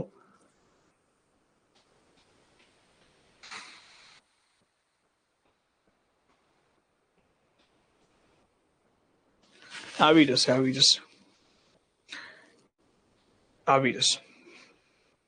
થોડી ધીરજ રાખો, થોડું ધીરજ રાખો તમે બધા. તો ટેસ્ટનું કયું ક્રાઇટેરિયા છે એના વિશે મને કોઈ આઈડિયા નથી, હે ને? ચલો,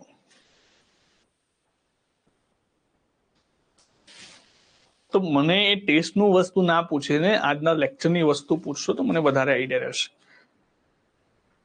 પંચાયતી રાજમાં કેવું છે, પંચાયતી રાજમાં સ્થાનિક સ્વરાજનો એક ટોપિક આવશે જ આપણે ભણવાનું. આખું પંચાયતી રાજ કરવાની જરૂર નથી. તો આખું પંચાયતી રાજ કરવાની જરૂર નથી, માત્ર એક ટોપિક આવશે એને જ આપણે જોઈ લઈશું. અને હા, બીજી એક વસ્તુ, યુટ્યુબ પર મારો એક વિડીયો મુકાયો હશે, તમે જોયો હશે કદાચ, એનસીઆરટી વાળો. હું એ પણ પ્રિફર કરું છું કે એ પણ એકવાર જોઈ લેવું, કારણ કે કદાચ એનસીઆરટી માંથી પૂછે તો પણ તમને કઈ વાંધો ના આવે. તો એનસીઆરટી નો સરસ મજાનો મેં લેક્ચર બનાવું છું હમણાં, તો એક લેક્ચર યુટ્યુબ પર મૂકેલો છે, બીજા બધા લેક્ચર ધીમે ધીમે કન્ટિન્યુ થતા રહેશે. તો સમય મળે તો એ પણ મારા ખ્યાલથી જોતા રહેશો, તો જેના કારણે વધારે તમને આઈડિયા આવશે, બરાબર? કારણ કે એ વસ્તુ આખી અલગ છે અને આ વસ્તુ આખી અલગ છે. એટલે મેજર પોઈન્ટ કવર થઈ જાય, પણ એક નાના નાના પોઈન્ટો જે પૂછાય છે એનસીઆરટી માંથી, એ બધા યુટ્યુબ પરના સેશનની અંદરથી કવર કરી નાખીશું. ઓકે, જોઈ લીધો ને? તો બેસ્ટ. ચલો, તો એક લાઈક અને કમેન્ટ પણ આપી દેજો એની અંદર, હા ને? ચલો, તો બરાબર, અહીંયા સુધી આપણે રાખીએ છીએ. તો નેક્સ્ટ સેશનની અંદર મળીશું. જય હિન્દ, જય ભારત.